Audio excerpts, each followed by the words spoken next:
Welcome, everybody. This is the debut podcast of Wizards and Warriors. My name is Hadi, Friscopinball. Joe, Jay Land. We'd like to welcome you to the newest podcast here. Me and Joe have been talking recently, and we both decided that it would be cool to start a podcast focused on competitive pinball. We're going to hopefully guide you through the thrilling world of pinball tournaments, rankings, and players. Yeah, if you're wondering what competitive pinball is all about, you're in the right place. Whether you're a seasoned player or you're just getting started, this podcast is for anyone who loves the thrill of the silver ball. Episode, we're going to dive in latest news from the International Flipper Pinball Association, or IFPA for short. IFPA is the governing body for competitive pinball, organizing tournaments around the world and maintaining player rankings updated in real time. So you see your score start to go down. That's the decay that everybody has. They are responsible. We'll discuss some of the most recent tournaments, breaking down the strategies and plays that led to their victory. We'll also be spotlighting some of the top players in the world, sharing their stories and tips for improving your game. Not all about the pros. We're going to also cover all the local and regional tournaments, highlighting up-and-coming players and events that you won't want to miss. Looking to get involved in the competitive pinball scene, we'll provide information, how to find tournaments near you, and what to expect when you compete. Yep. And in addition to tournament coverage, we're going to explore the history of pinball from its roots in the 19th century to the modern machines that grace arcades and bars today. We'll discuss the design and mechanics of pinball machines, as well as the unique culture that surrounds this beloved game. And of course, we'll have plenty of tips and tricks to help you improve your skill, climb the ranks in competitive pinball. Both of us are, I wouldn't say fairly new, but we've been around the block now. We're not as seasoned as some players. However, we have picked up some things, learned some things. We're always welcome to feedback from all the pros out there who have been doing time. From nailing your shots to mastering nudging technique, cover everything you need to know to become pinball pro. I'm not going to say wizard. Yep. So whether you're a casual player looking to step up your game or a competitive player chasing the top spot in the rankings, this podcast is for you. Tune in as we go through in-depth analysis, exclusive interviews, and all the excitement of competitive pinball. And I just want to point out in that last part, love to talk to other people, other players about competitive pinball. Or a pro out there to the scene, out to us. Love to do an interview with you, talk to you about competitive pinball, your favorite pins, what got trying to compete at the highest level. It's just a good, informal, fun time. More of you that we have on here, us to sort of put out more content. And I would love to talk to, we would love to talk to any and all of you. Definitely. So, in each, not week, we're going to try to do this hopefully once a month, depending on what big tournaments are there. And we'll take you on this journey. Roll the pin orders ready because the games are about to begin. Oh, that's cheesy. All right. Reintroducing ourselves. My name's Hadi, Friscopinball. I'm out of Frisco, Texas. Been playing competitive pinball for about 2 years now. I just hit my 50th event playing PinMasters in Arlington, Texas at Free Play Arlington. My competitive goal, I'd say, I'm hoping by the end of the year, we've got some big tournaments coming. I'd really like to be top 500 by the end of 2024. My favorite tourney so far has been in-disc. It was my first time this year. Had a ton of fun. IEPinball. Shout out to everybody that works that great event. Bob Matthews, Jim Belcito, all the help that they had with putting on a worldwide major. As far as my favorite pinball machines, got to go to Whirlwind. Classic System 11.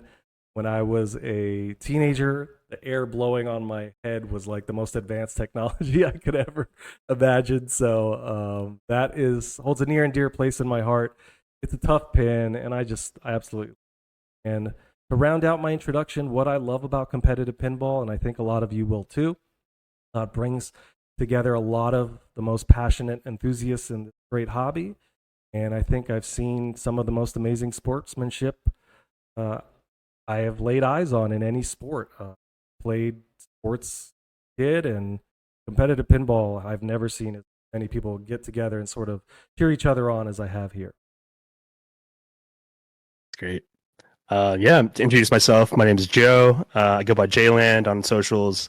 You'll usually find me in a lot of Twitch streams. I do watch a lot of pinball online. But yeah, I've been playing competitively probably a little under 2 years now. I'm based out of Herndon, Northern Virginia, right outside DC. My competitive goals right now, I'd like to hit top 250 by the end of the year, and ideally find my ceiling. My favorite tourney so far, it's probably split between two that I played in. Most recently is the Golden State Pinball Festival out in Lodi, California. That was a lot of fun. And also repping a local tournament, Pin Baltimore, up in Maryland. Just a really good time. They do a really good job of balancing, fun, casual environment with, some competitive pinball on the side as well. My favorite pinball machine, it's got to be Iron Maiden. So good. It's I spent a lot of time trying to figure out which machine I really wanted to buy, and that kind of landed at the top. And thankfully, I was able to purchase one last year. So I've been pretty much playing it every day since I got it. It's like my home gym, if you will. And what I love about competitive pinball is that, in my experience, at least, no other sport or competition allows new players to interact with and play against the best just so quickly. The interactions are mostly positive and just unlike anything else I've ever been a part of. So it's really been keeping me coming back for more. Yeah. That's awesome. So is Maiden your favorite Elwyn then? I would assume because it is. It's just so good. It's like it's got everything. It's got all the shots. It's super super difficult to kind of master. But just keeps me coming back for more. So do you start with the default mode when you're playing, or do you try to change it? Does it start on Fear of the Dark? It's I think it's I don't usually start for modes. I think I do like to hit the revive spinner just to get my outlanes lit pretty early. But yeah, I usually just grind out modes. I'm not really prioritizing which mode to start with. What's the most amount of treasures you've got? Oh my gosh. I maybe like 4 or 5. Okay. I've only battled the beast once, and I got him down to like I think it was 6 health, and it was a pretty frustrating drain. But oh my gosh, it was such a rush. Yeah. Like just to get to that part, like I was just so, it's very exhilarating. Nice. Awesome. Yeah, I know there's going to be a lot of competitive players out there that love. My first introduction to it was virtual version. Realized how good it was. Obviously, shout out to Keith Elwyn turning Archer into the beauty that is Iron Maiden. If you've ever played a Keith Elwyn pin, you're in for time. Got two of them. Godzilla and AIQ. And I was just playing AIQ today. So something about the way the modes are set up that him and his coding team do at start. So, with that said, let's get into sort of what we're going to be doing here on this podcast. We're going to be, as much as we can, reviewing footage and giving you results of tournaments that we've recently watched or learned about. We're not going to get to everything. Our goal initially was to do an in-depth review of IFPA 19. However, we both have had tournaments and got a little busy, and there are some other ones that have come to pass, such as YEGPIN, the Northern Kentucky Open. Shout out Eric. So what we're going to do is sort of look at some of the footage, and then from there we'll talk about the big ones, our IFPA and YEGPIN, but we're also going to review just the results of some of the other regional ones that we've seen. If you have a tournament that you'd like us to talk about, some notes about it if you want, because sometimes not every tournament will have Twitch footage, YouTube footage. So feel free to send in any audio, video, and we'll do our best to get it on the show. So before we do that, just a preview of episode 2. We're both going to Pinburgh and the Beast. So hopefully sometime after that, because we'll both have firsthand accounts, get to talk about those, show you some of the footage, and fingers crossed, both of us do very well, and maybe come back with some hardware, some cash. So I'm looking forward to that. Pinburgh's back. We were both F5ing on registration day. You weren't at the previous Pinburghs? I wasn't either. So no, this will be my first time. yeah, I watched some of the footage of it. It looks like an absolute amazing time. I know it's baby's first Pinburgh now. It's a lot smaller, but I have no doubt that if it sort of continues to go back to the older format with different options, it's going to be just as, especially if it can attract a lot of the top players, expand the field, and offer those. So, with that said, we're going to go into our first review and highlight of a tournament that happened around the same time as IFPA 18. Here we are. We have the wonderful, wonderful winners of the NWPAS Northwest Pinball and Arcade Show. And as you can see, the ladies swept. Twitch regular and amazing player, Leslie Ruckman, El Rucko, if you will. She won the main open champion. She was the first female winner since the show opened and took down 117.37 whoppers. That's absolutely amazing. Yeah. Yeah. Big W. Yeah, that's a big one. That's over half my total whoppers right now. So congratulations to Leslie. Andrew McCann came in second, but you can sort of see the ranks there on the screen. I do want to point out that this will be an audio and video podcast.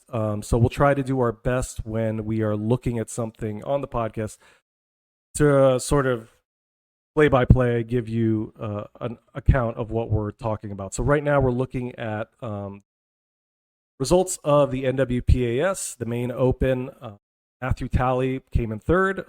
Matthew from the Bay Area, I believe. I think he was a TD at Indisc this year. Really nice guy. TD or Tech, yeah. Yeah, definitely. And you'll always see him on the Lynn's Arcade Twitch stream. And then Dustin Goldbar in fourth. Shout out Robert, I hope I say his last name right, Godno, coming in fifth. There's a great film about him getting into pinball that came out years back. I think it's called Special When Lit. I would definitely check that out as well. But you can see the rankings there, who came out on top. Again, congratulations, Leslie El Rocco, pulling in the triple digits. No slouch to Andrew McCann, 104.49. That's a big win. So let's go back to this picture because I want to make sure we shout out all the people that are in this picture because it was a ladies sweep. It was an absolute ladies sweep. Hot nudges. Very impressive. Yeah, right. Yeah, it was really cool. Hot Nudge's own Jane Verwis, the B Division Open winner. Another notch on her belt for bringing home some hardware and some whoppers, especially a B Division. And this was a big tournament. This was not a small one. So as you can tell by already the points given. So she definitely pulled them there. And then Jackie Olsen won the classics. Congrats to her. I saw her in Captain Zanzibar streams, gave her congrats, and she's super happy about coming home with a pretty cool trophy. This picture is pretty awesome. Jackie's awesome. Yeah, I got to actually play. So she hosts a weekly, I believe it's a weekly tournament at a bar called Gestalt in SF. Oh, okay. And I got to play in a tournament there when I went to visit back in May, and it was a lot of fun. So yeah, shout out Jackie. Yeah, that's awesome. It's the great thing about also competitive pinball is you're sort of make a small hobby as it is, but it makes it a little more cozy, and you start seeing the same players, which is cool. I haven't met too many egos yet. Fingers crossed that keeps it. So it's been a lot of fun. And then the women's winner, Anna Wolk, came out with her own championship trophy, and that picture is just pretty awesome. Yeah, very dope. For the ladies to sweep everything, super cool. Congrats to you all, and I'm sure you will have much, much more success in the future. But that was NWPAS, and that was on June 9th. So the same weekend as IFPA 19, right? I think so. Yeah, it was the same weekend. All right. And so the week before that, there was a tournament held in Rochester Pinball Collective. Shout out to Slam Tilt Podcast, Ron, and oh my goodness, I'm going to forget his name. It's going to kill me. But let me just look it up real quick. Yeah, Rochester also the location of Nationals next year. Is it? That Rochester Pinball Collective, yeah. That is awesome. Bruce, I think it's Bruce. Yes, I apologize. I listened to you guys, and for some reason, I just blanked there. But anyways, the Rochester Pinball Collective had their STOMP, and I have been listening to them talk about this. They moved into a new spot. I think they expanded their space to the next space over at the RPC. And also shout out to Zach and Bruce for taking care of the machine so well. Their podcast, please go check them out. You can find it on Spotify and all your podcasting sources. They have some great knowledge about fixing pins and tech issues. I love hearing it because I am not very tech savvy, so it's nice to hear things and learn things. But they had their big STOMP main event, and here were your winners there. Go through those. Nice. Yeah, let me see. Let's see. Jerry Bernard took first, looks like. Yeah, 96.82. That's freaking awesome. Big win, yeah. Jerry, I played with him a few times up in Delaware. Super nice guys. I think known for being a pro at kind of classic games, but obviously, pretty well-rounded. Looks like Bob Swan Jr. got second. His ranking. Look at Bob's 15. Oh yeah, there you go. Yeah, almost 1,600 ranked. Yeah, I love seeing a 4-digit ranked player like in the top because it just goes to show, lightning can strike anywhere. Oh yeah. As you get better, you're gonna start climbing those ranks. Those are the names you got to look out for. It's like, oh man, this guy's either punching above his weight or he's just crushing. So exactly. Andy Cushman took third, 595. With the 62 whoppers, and then Matthew Carlson rounding out the top four. Yeah, great job to those guys. Yeah, and look, you got some names there. I see Jeff Teolis, ranked 49th, came in 9th there, 27 whoppers. Don't know if that'll make his card, but I forgot how it kind of works with the guys in the top 50. I think they average. Be interesting to see what they average. We can make that a segment. See like what everybody's averaging. Oh yeah. But really, really cool event. They did stream it, and I watched a little bit of it. Like I said, as we get into more of a cadence here and routine, please send in any and all footage. We'll try to get to it and watch it and give our take. So when we do review footage, what we'll kind of do is look at some of the games, talk about the pins themselves, our strategy, things we've learned if we pick up anything, which we will. We're always eager to learn. Congrats to the STOMP winners again. Rochester Pinball Collective held on June 2nd. And yeah, that was a nice little regional tournament for the Northeast. So we move on to very cool PinMasters, the southwestern feeder into the PinMasters in my stomping grounds, and that is Free Play Arlington. And it was a pin golf event, obviously, PinMasters. Never played pin golf. Have you done a few pin golfs? Just a couple small, like local pin golfs. I think I've only done actually one or two, but they're usually pretty fun. I think it's been a mix of objective-based and score-based pin golf. I haven't done really just a pure score-based. Yeah, that's what this one was, and I don't know what I like better. I've done a couple. Objective-based is, I guess, more unique because they're locking some sort of mode or goal behind getting it set up. Like, hey, start Soul Jam on Avengers. That means you get through, collect your Avengers and assemble them, and then hopefully hit it into the disc or wherever you have to on the Pro. So I think I might prefer goal-based. I don't know, score-based. This one was tough. So at Arlington, this is one you played in, right? Yeah, this is the one I played in. So cutoff was 32. I was like 39th by 6 strokes. So I was not ready. It was 3-ball pin golf, And I will tell you Ooh. right now, if you are running a pin golf tournament, please set it to 5-ball. It is very hard when everything's already tight on tilts. Rubbers are removed, center posts are removed. It's very hard to get into a groove, especially when there are 100 plus people, cramped area. It's tough to get in a groove, but here's what I'll say. I can't make any excuse. Played how I played. I could have played better. However, it was a good sort of reintroduction since I haven't competed in a couple months to get back into it as we prepare for the summer of. There were a lot of tough machines. They did have, shout out to Turner Pinball. They brought Ninja Eclipse for the tournament. I really have to say that is a winner of a pin for a new boutique one. I know you've seen some of the footage, right? Yeah, a little bit. I was watching, I think, some of the finals as they were taking place, and it looked very tough. Yeah, Ninja Eclipse is tough. It's got some really cool mechs. The pin held up well over the week. I am super happy for them and the feedback that they've taken to sort of evolve it into this really solid and pinball world. Garrett and Clark and everybody else really blew it up, and it was fun to watch. So I played in this one.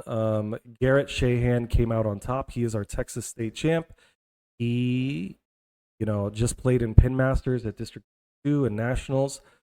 And played, against Escher. Came out on top in that. He has been playing super well. He is just on a tear. Like, I'm so happy that he has found, not that he hasn't found his groove, but that he's sort of on this hot streak. His roommate, Clark McCoy, came in second, another great guy. Brian Krivenak in third. Played it with Brian in PinMasters last year. He was in my group.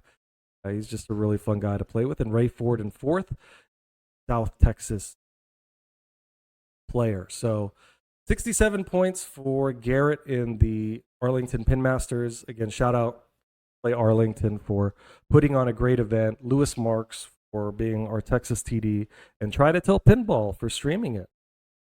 Kudos to you. Good time. Very nice. Yeah, Brian's a cool guy. Actually, you mentioned Brian Krivenak. He, I believe he's actually from Virginia, so he'll make a trip, I think, once a year for maybe a few weeks to visit. I believe he saw his family out here, but he will play in every Virginia and DC tournament when he's here, and he will clean up. So it's that's awesome. Kind of funny seeing him stop by. Brian's dad was there. I actually, what I did was, I was in a group with Brian, but his dad hadn't been called for some reason, so I kind of gave up my tee time so that him and Brian and his dad could play together. So I'm really happy that they got to play. But that's cool that he's from that area, because I've lived in the TVA, Maryland. That's area. right. Nice. Okay. So next tournament was. What do we have next? Lynn's Seaburgh. Oh, okay. That was their Pinburgh satellite. Nice. Okay, and we also have, we were talking about this earlier. The Pinburgh satellites. We've seen a couple where it's raffle winners or golden ticket winners are the person who win it, and so that happened in South Texas at the Wormhole one. Garrett, quick shout out to him, won that one. Oh yeah, it was between him and Wesley Johnson. So Garrett went into a tiebreaker on Terminator 3, came out on top. Wesley's already going to Pinburgh, so it kind of actually worked out where Garrett got the golden ticket. And we're going to see him at Pinburgh. For Lynn, that's awesome. Yeah, let me go through. So Lynn Seaburgh, it looks like Zach Wallens won that tournament. Took home a nice 48.9 whoppers. Dustin Goldbar got second. Sean Campbell third, and John Tracy got fourth. And I believe John was the one who won that Pinburgh ticket. Oh, nice. Yeah, so he's on his way to Pinburgh as well. Hell yeah. Congrats to all our winners. These were some of the regional tournaments that we had just reviewing. Again, if you'd like to have your tournament on the podcast, please reach out to us through Twitch right now or Discord. We will get a email address set up, and then you can just email. But I'm Friscopinball on all the socials. You're Jayland on all the. Alien, look yep. for us, and we'll take your info and hit you up if we need anything else. So, with that said, let's talk about upcoming tournaments. Sure. So, we have the big ones coming up, like we said. Oh yeah. The biggest one coming up, end of July, Pinball. Pinball, Held it's at back. the Esports Resonine, I think it's called. Yep. Pinburgh's back. So that is going to be July 25th through the 27th in Bridgeville, Pennsylvania. Registration obviously already happened a long time ago. Like I've learned with most of these tournaments, they happened a few months before. So now I'm always setting reminders. I missed so many because I forgot. Has that happened to you? Oh yeah, yeah. It's I put them in my calendar, and I feel like on my iPhone just doesn't remind me. I just have to manually Right. check. I'm just like panicking, like, oh my gosh, did I miss it? I have like, I'm I like, just hope I didn't. I go, Siri, please set an all-day reminder for this day to register for this event. And then I look, I'm like, hey, wait a minute, where'd my reminder go? So the woes of competitive pinball. So Pinburgh's back July 25th through the 27th. We hope to see many of you there if you're listening. I can't wait to give it a shot. There's a Wednesday, like Bash at the Berg, I We'll think. warm up. So the Bash of the Berg, I believe, is their kind of pump and dump tournament, the side tournament that's going on.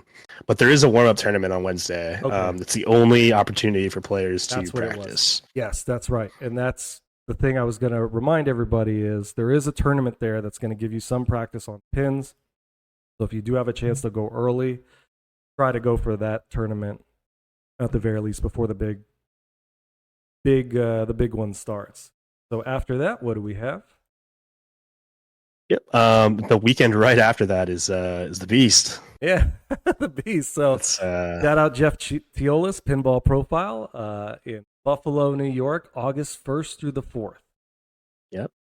Is at Pocketeer Billiards. Did you do that last year? I did.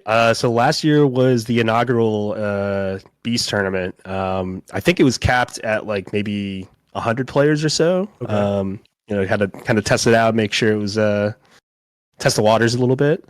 But it was really well done. The techs there were super on it. And Jeff Tealers really knows how to run a tournament.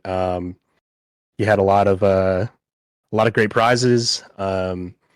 And everything was run like clockwork. All of the volunteers did a great job with scorekeeping, and it's right there on the border, like right next to what is it, Niagara Falls. So there were a lot of Canadian players there too. Oh hell yeah! That I expect to be there this year as well. So a lot of good representation. I know a lot of the under 25s are going to be there this year. So. It's going to be a very loaded, player field, but makes it even, more exciting and to know that you're playing against the best. So listen, you young whippersnappers, I'm tired of you. As Dalton said, or as I say to Dalton, down with the youth. So check out the Beast, Jeff Teolis's baby. If it's anything like the way he does everything else on pinball career, it's going to be super amazing, super awesome. I can't wait. My birthday's in that area. It's August 7th, so that's my birthday gift. So there you go. I'm excited to play, and I can't wait to see everybody there. It's just the start. These are just the first two big events. You've also got California Extreme happening the same weekend as Pinburgh from the 26th to the 28th, Santa Clara, California.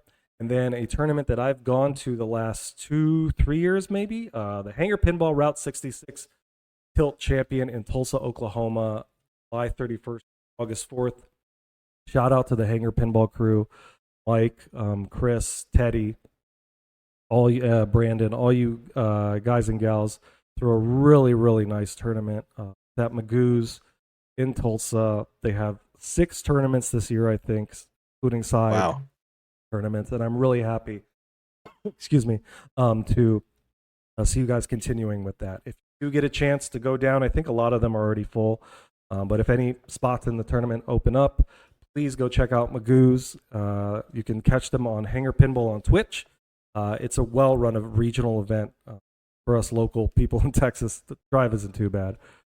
Finally, we have some stuff near us. I'm so sick of having to fly everywhere, but it's super cool. And so another cool. big regional one after that. But then we've got something happening in Schaumburg in early September. What is that? Oh, we're talking about Papa. Yeah, Another one that's back.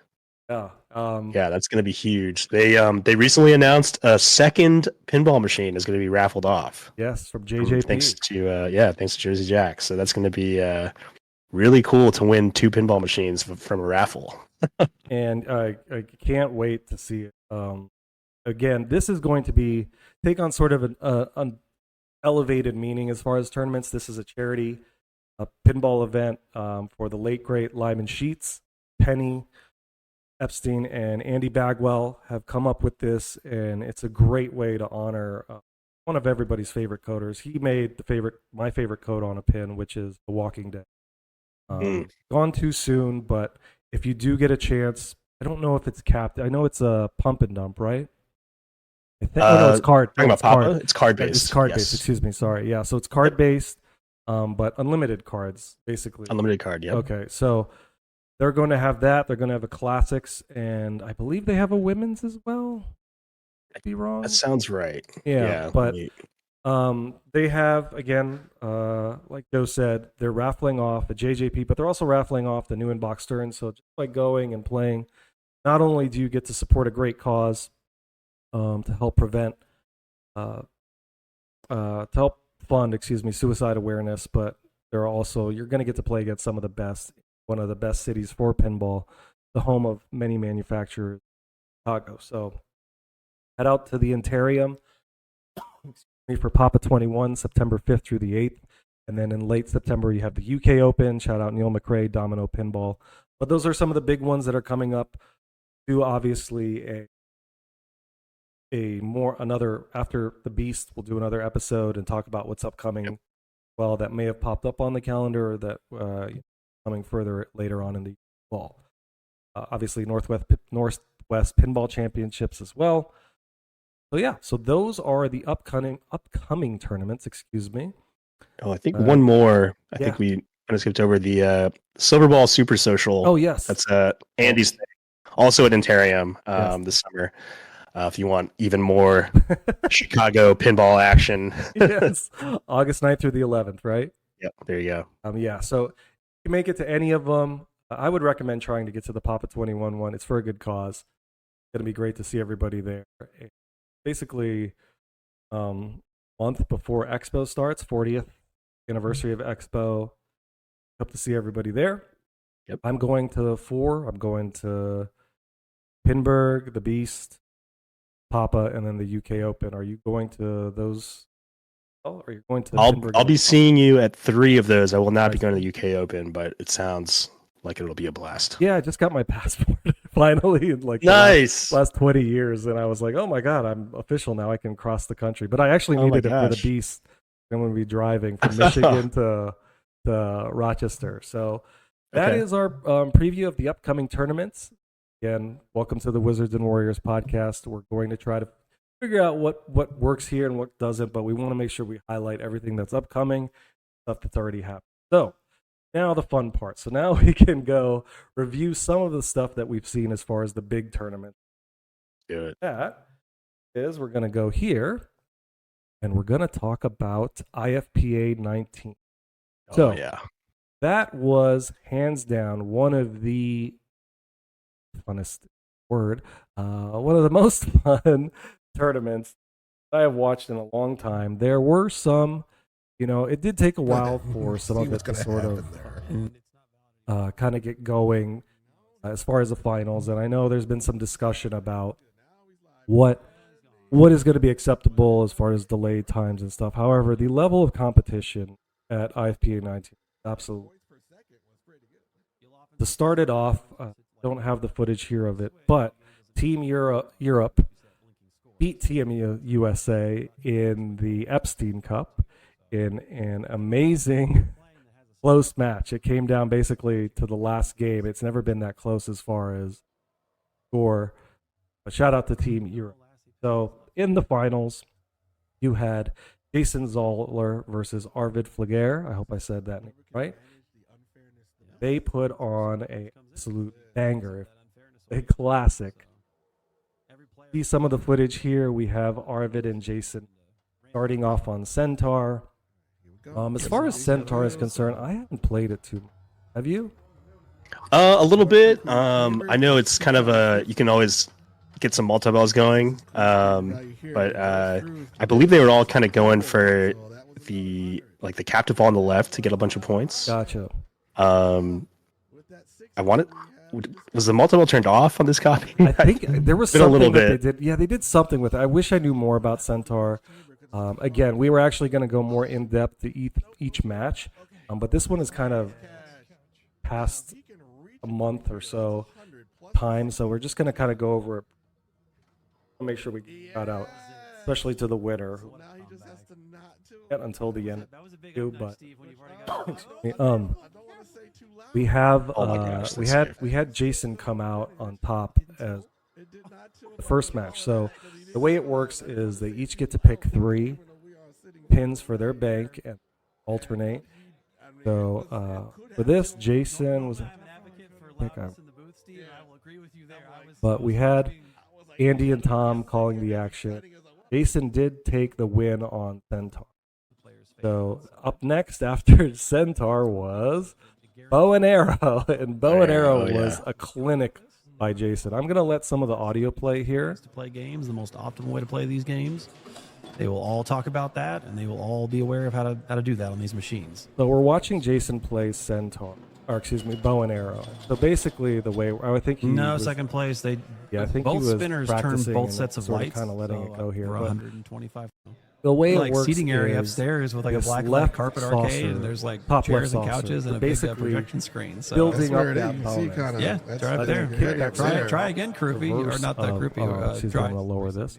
The reverse of Stern's pinball. It's basically called pinball with saucers on. But build up your bonus, and then just keep spamming that saucer on the top left. So this basically came down to something that Jason is very good at, which is repetitive shots. So I know that's Kaylee's sort of trope. But have you played Bow and Arrow before? I have. I think I've actually played this Jim Belsuda's copy this was at Indisc. Oh, it was. Yeah. I don't think I ever played it. Yeah. Yeah. I never played it. Was it in Classics or in Target Match Play? It was in the Classics Bank. Okay. Yeah. Yeah, I don't think I put a card on this, but as we're watching the footage right now, and basically your best to get it back on the right flipper after you rip a nice shot up to the left saucer. Right. You have, Or this, I think the spinners build value Yes. to that saucer. So usually, I think, I can't remember if they were like ripping the spinner backhand from the left or even forehand. Either way, ripping either spinner and then catching it. Yeah, I think that's right. You're building up through that spinner, and then there's a saucer on the top. But I think the announcers rightfully said, "Hey, you want to wait to attack the saucer until it's about 5,000 or so, because you're obviously trying to roll it, hitting it." And there were a lot of times when I was watching this match where you would rip that left side, but the saucer would reject it. And I feel like that's I don't know if that's a Jim Belsuda special or just typical of the era, but it was fun to watch because there was basically one thing you had to do. And when there's one thing you have to do, I don't know if you do it, I get in my head, okay, it's pretty easy, I got this simple thing, and then it just doesn't happen. So Yeah, it's like, yeah. So seeing it be attainable, obviously by the best in the world, is fun to watch. I could watch it all day, just consistent rips, and we'll get to that when we talk about Car Hop. It was an instant classic. Shout out also to IE Pinball for the footage. Thank you, Carl, for putting on an amazing stream of IFPA 19. I think if anybody has seen your stream, they know it's high quality. And shout out to Pluto for supporting pinball. And Pluto works at Twitch, and he always tries to get us some more recognition by putting pinball streams on the front page. So thank you both. Oh yeah, that was huge. But yeah, Jason, is just playing right now. We're going to let the announcers do their thing real quick for a little bit. Okay, Steve. I'm going to go 6 because at the arrow's low. Tom 6. I say 6 Oh, too. wow. More. 7? You got Maybe it's a 7. maybe 8. Okay, you got 7. Now it's cash time. Now. Yeah, so see, they're discussing, announcers right there, if you couldn't hear it. We're discussing the strategy of when to start attacking that sauce. You know, there you heard some 6s and 7s, and now we see Jason going after it, trying to get it back up. Great drop catch, but I think he was attacking also sort of with the alley pass if it was landing on the left to get it back to that right.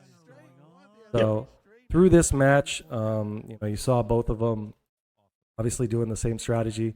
Jason ended up with 222,000, which is absolutely unbelievable because Double roll. yeah, and you would see the scores if you're watching this throughout qualifying and throughout the playoffs.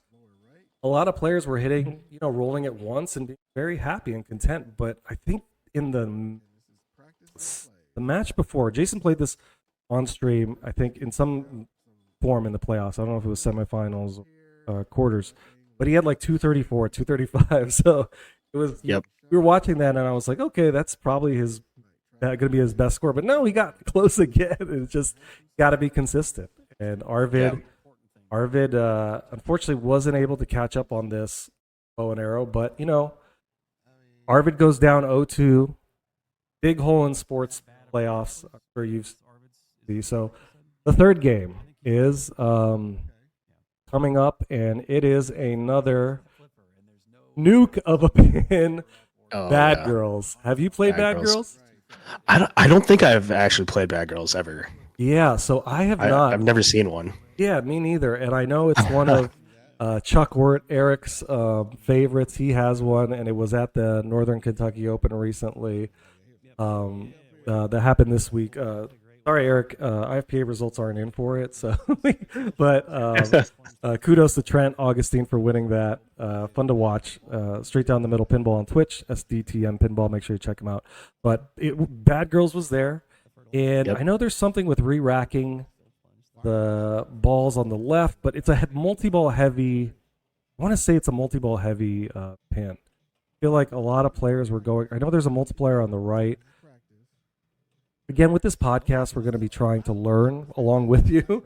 They're just pins we haven't seen before. And this one with Bad Girls, Jason came out on top, so he goes up 3-0 on Arvid, and it's best of 7, right? Or sorry, first of 4. First of 4, yes. And then you play 3 after that, best of 3. So first to 2, basically. So, so Arvid is down 0-3. I have not been in that situation where you're so far down that you need to pull a clutch. Lakers down 3-1 against the Warriors. Have you in pinball? Oh my gosh. Not that I can think of. I mean, especially not at this scale, right? Like literally the biggest tournament. Right? So you're thinking, okay, Jason's just got to win one of the next 3 to take home his first major, first world championship. Then, lo and behold, Arvid starts slowly making his comeback. Start with car hop, which one of the most insane matches that I've seen. I apologize. I don't have the footage, I think, on this one. Let me see. But the way that it works on car hop, there is a spinner that gets activated at the top of the playfield, right? Yeah, there's a drop target on the top right. What's this going? I believe you have to shoot the center kind of to hit a left inlane switch, and then shooting the right drop target will kind of activate that spinner for maximum value. Yeah, so game 4, Arvid's got to come back, and he's got to pull off. It was like 96 million or something. I want to say it was like 98. It was just short of the GC, and I think there was like a joke that was like, all you have to do is GC the machine. That's right, and you win. Yeah, and so Arvid is closing in on ball 3, and what he's doing also during the match is you have to hit the right drop, and then the spinner will light, and then you've got to rip it. And if it goes down, you got to hit the drop target on the, sort of like a loop. But what he's got to do there is catch up and build that spinner up, because it keeps building in value. It goes 10,000. Then it eventually gets to a certain absurd amount. Why you see 93 million score, 96 on car hop. Sales of car hop increased steadily after IFPA 19. But the crazy thing is, this is ball 3, and he's got to achieve this insane score. And like the pro that he is, still a young kid, he comes back and he does it on game 4, down 0-3, down millions and millions of points. And he just comes back with this insane ball 3. It was amazing to watch. Ice in his veins. Yeah, ice in his veins. Just go check it out on IE Pinball, YouTube and Twitch. I had the footage. I apologize, but it looks like it sort of got corrupted here. Watching right now, Jason Godzilla, and we'll get to that in a second. So the next game up was Ripley's. This had been Arvid's pick throughout IFPA 19. Pro at it. Wins that one. So, down 0-3. Now down 3-2. He's got to win the next game to force the playoff. What is that game? It's Tron.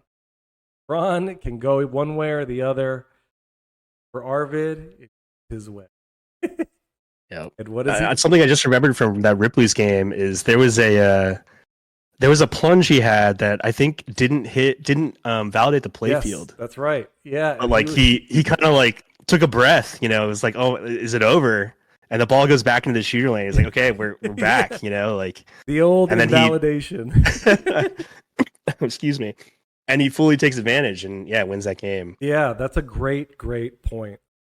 Yeah. Again, we're talking about stuff from a month ago, but there are moments when, and I think we saw this. I saw this at another tournament we're going to talk about, YEGPIN.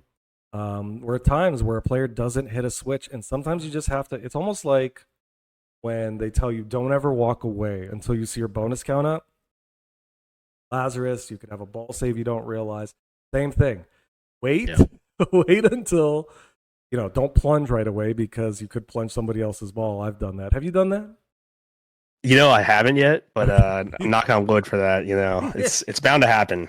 Yeah, I did it at D82 on Fireball. Thank God that's gone, because I was in the middle of a multi-ball and then one drained, but the game thought it just didn't realize I was in multi-ball. So, fun times. Like, it's one of those things. But yeah, so Arvid comes back on Tron. It's now 3-3.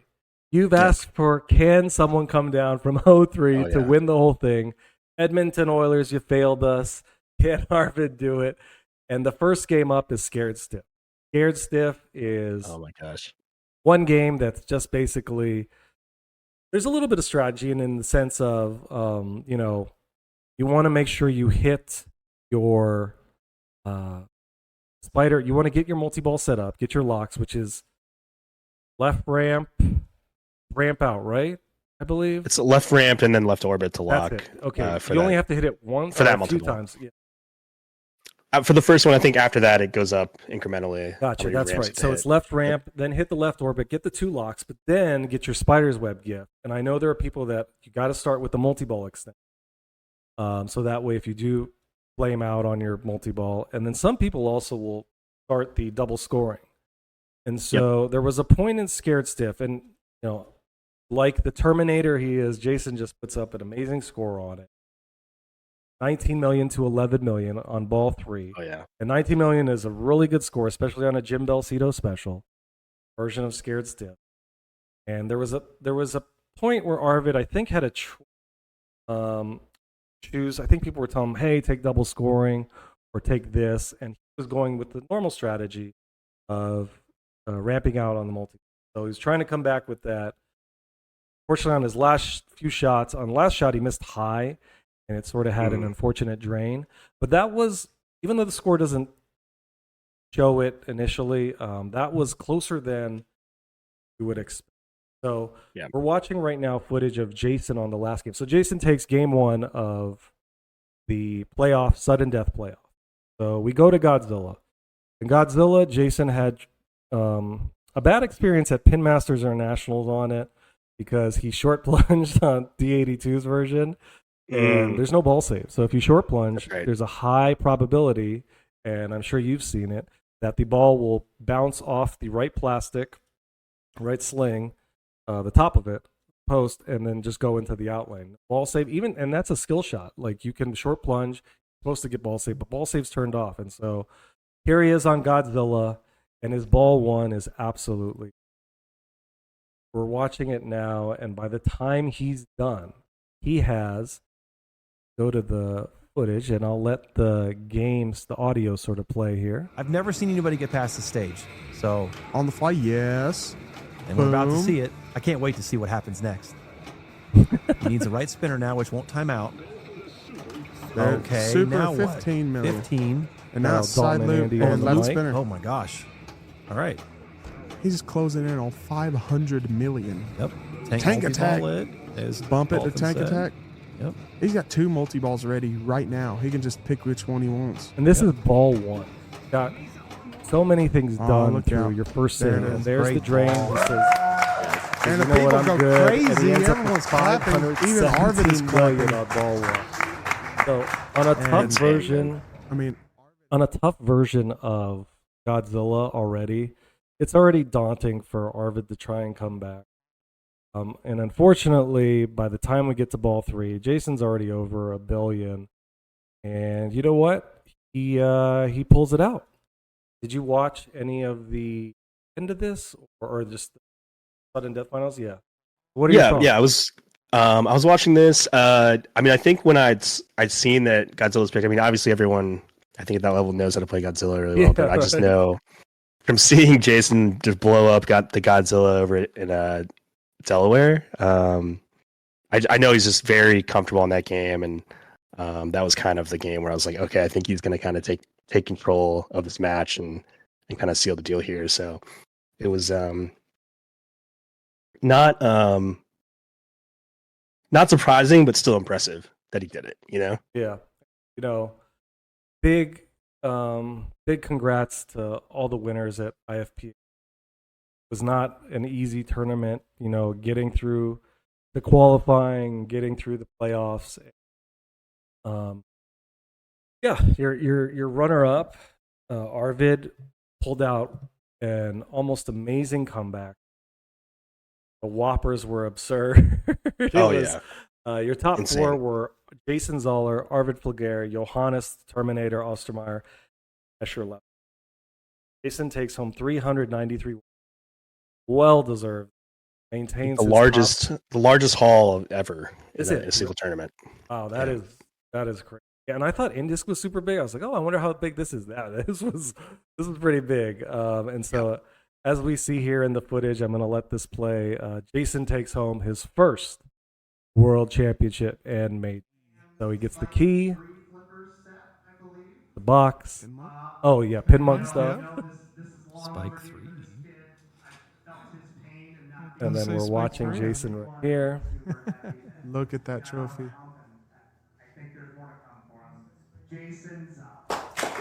Yeah, congratulations. He's all pumped up. Nice job, Jason. Just a great player to watch. Look at that. So proud. Yeah. Look at Congrats to him. that. His dad Steve Yeah. is awesome. Jason, hold it up at the camera. Yeah, look at that. But kudos to Jason Zoller, and again, IE Pinball for putting on, and Jim Belcito for hosting. It was great to watch. Hope that people go rewatch it if they want to learn some strategies on all the pins we mentioned and many more. I would definitely, if I see one of these pins in a bank, the upcoming tournament, I'm watching this because I want to know Oh yeah. exactly what was done. Overall thoughts. Blast to sort of take in level of Yeah, it's pinball at the highest level. Really, really impressive to watch. All of those players there. And like you said, I mean, there's Oh, tutorials and yeah. like, you know, kind of strategies online of like how to play certain games, but it kind of changes when you actually step up to the machine in a tournament setting. So seeing how, you know, these high level players approach games like this, it's really something else, you know. And segue into our second review. Big. We have YEGPIN. YEGPIN just happened. What did we call it? The weekend of Luke. Oh yeah. We're gonna go talk about YEGPIN now. So there were 4 big tournaments. We had the Open, Best Card, Charity Classics, the women, right? Yes. Yep. Okay, so start off with the main,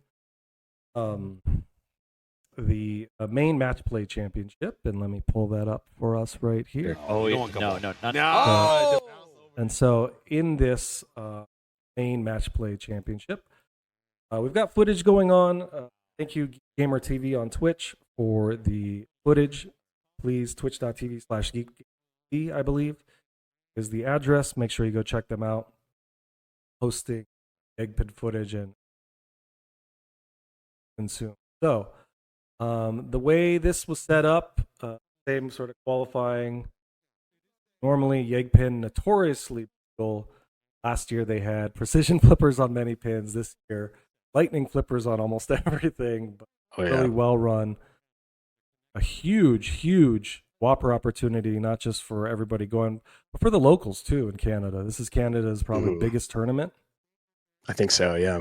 Yeah, and we want to, again, previewed it by saying it was the weekend of Luke, and there's a reason for that.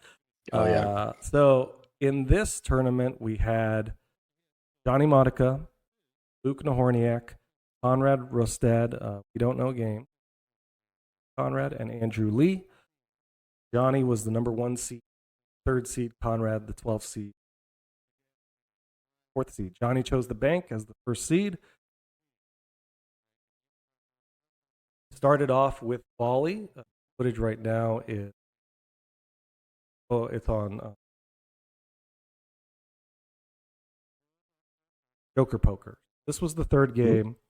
After the first 2 games, excuse me, Conrad was in first with 4 points. Papa Style scoring 4-2-1-0. They started off with volley. Okay. Andrew took first. 137,000 points. I watched Luke's game.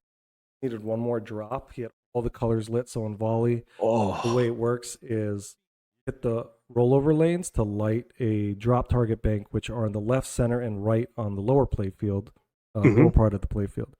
He had all of them lit, and he had the out lanes lit for 5,000. Shoots a ball to kind of get another drop, and it careens into the left and gives him 5,000 for 132, close to it. And if it just had come back in, he would have had a chance to. That's why it was so close. Man. Go watch $5 volley on Fox Cities Pinball. So after volley, Andrew was in first, and after Twilight Zone, Conrad was in. Took that with 234. Nice. So after 2, it was Conrad. Luke and Andrew tied at 3. Johnny Modica. Johnny unfortunately took 25,000 points on volley in the first game. That's tough. That's hard, yeah. Yeah, that's how it goes sometimes. That happens. Yeah, you can get house balled. You can just get, especially in volley when it's sort of coming out, right? And it has a 50-50 chance of going out lane or to your in lane. And more often than not, it just goes to the out. We're watching footage of Joker Poker right now for YEGPIN. Joker Poker, you played this one before? I have. It's a fun game. So 5 balls. At the very bottom, you can see that white light. It lights one card. I think it starts with a 10. So after you hit that 10 drop target on the left, it gives you 5x bonus for that ball. Okay. So then after that, you're just kind of hitting, I believe it's the drops to increase your bonus value. And then each ball after that, so the next ball would be the 2, I believe it's the 2 jacks. So then you hit the 2 jack targets, that will give you a 5x bonus. And then the 3 queens, which is at the top. 4 kings on the right, which is kind of one of the harder ones, and then the 5 aces at the top is the last ball. So you want to prioritize getting that 5x lit, and then just kind of go to town on the drops after that.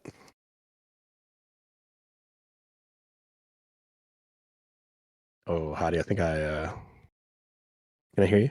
Hello?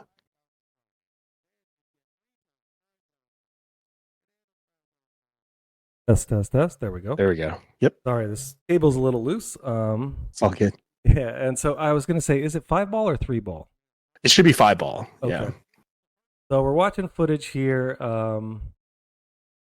Looks like you can sort of see the scores. I'm going to let the footage play. Let our announcers do some announcing. Conrad's up. 5,000 now. Oh, nice to get it out of trouble. Okay, hold on. All right. Shots up the middle. Yeah. Come on. Get it. Those 2 A's are real. Okay. No. Good job. Good Good job. Get save, it back. Conrad. So we're watching Conrad play Nice dig. Where's yeah, this Joker landing? Poker. Oh, Right okay. flipper. You can hit it. Yeah, you got Jeff Teolis and Steve Powden on the mic. Nice. Bang. Whap. Yeah, it's tough. You want to keep it up Tough there angle. too, sort of. All right, Yeah, got so I one, think I was man. just pulling up 5,000. the Bob Matthews guide. Oh, just Another strategy is aces all day. But yeah, really the priority is just getting the 5x bonus. Gotcha. And So after that, it just drops. basically, come down to the last ball. I'll let this play because it's Luke Nahorniak. He is tied for second through 2 games, so he needs to come back and beat 136,000. the queens are up there. Get the queen. Oh, okay. Oh, Oh, he has the gets aces. it off That's the carom. 25,000, and Do that not is tilt. a win if Oh, he no does not kidding. tilt. If he has done the math, he will not tilt, Wait, and he'll be yeah. fine because that's 25,000. I love hearing he Steve cleared the commentate. queens. He's so Oh good. my He god. looks, yeah, His Yeah, his yeah. game He's knowledge, fine. Luke's gonna go to enthusiasm, play. everything is just Get unparalleled. Five 5,000. Yeah, didn't even Yeah, try to what a effort ball. that. What a ball. What a Fine, ball. Luke. Luke will go to 6. Johnny will go to 4. Andrew will go to 4. Conrad 4. Luke with the hammer right now. So after 3, very cool. Luke with 6, and then you've got a tie for second. Everybody has 4, and so the next game in the bank is Monster Bash. Oh my gosh. With Monster Bash, no 2 big multi-balls, obviously. Frankenstein or Monster Mash, it's called, up the center 6 times. Mhm. What do you do? I was thinking about this because this was at PinMasters. Yeah. I want to sort of prep a mode and then bash Frank. I know Yep. a lot of people also go bride because if you get those ramp shots dialed in, it's like super big points. Oh yeah. You can get like I want to say it's like over 1 million a ramp if you can start comboing them really well. I mean the orbits are good too, the Wolfman. Something similar, the orbits just score incrementally more points. But I've definitely lost to someone just ramping out on me before in this game. It's tough. Yeah, the target score at PinMasters was like 35 million. I think I got like 23, and I just hit 1 Frank, and I was, oh man. And the funny thing about this copy of Monster Bash that they changed for the finals, Andrew Foster, I believe that's his name. I think his initials are fun enough, Pup. That's how I remember it. Yes. In the shirt. But he was just hitting that creature shot, and him and Robert Gagno, because it was giving a safe feedback to the right flipper every time. Creech all day. Yeah. So I'm very changed familiar with that. Yeah. So got a copy near you. Test out that creature shot and see if it gives you safe feedback to the right flip. I've seen Jason Zoller do that on the copy at Delaware, I think to the tune of like 200 million points on one ball. But they put like a fat rubber on it after that. Yeah, so I mean, with the strategies here, I would try to set up one mode at least before I go into Frank. Can you activate modes during Frank multi-ball, or I think you have to bring them into it. bring them? Okay, so it's like standard rules. Okay, and then obviously, if you complete your modes, you get the first wizard, mini wizard. It is Monster Party. It's not Monsters of Rock. That's the last. But it is a really fun mode. You collect when you activate your monsters, you'll see them light glow solid on the lower part of the playfield. And then if you complete their mode, you'll earn their in. So that is the Monsters of Rock getting monsters activated, instruments. But then there's also the mosh pit, the center. Yep. So here, this one was a low scoring finals, but you had a Luke as player 4, I believe. Oh yeah, Luke was player 4. So after ball 1, we had a score of 14 million for Johnny and Andrew with 1.8, Conrad with 1 million, Luke with 7 million. And the reason I bring this up is because I want to show Conrad's last, because the prize money for this tournament was pretty significant. And I get to Conrad is got this, so we've got to go to the next footage right here. 3 loops. Excuse me. Nice spinner loops there. But I apologize. I don't have it here. I heard it. But anyways, I'll tell you what it was, regardless. Yeah. So the way that it worked was Conrad was on ball 3, and he had lower than Andrew. So remember, they were all tied for second. Him, Johnny, Andrew. Speaking of Conrad. And so Conrad had lower at about 4 million or so. And Andrew had 4.9 million. And the difference between third and fourth is $4,000 to $2,000.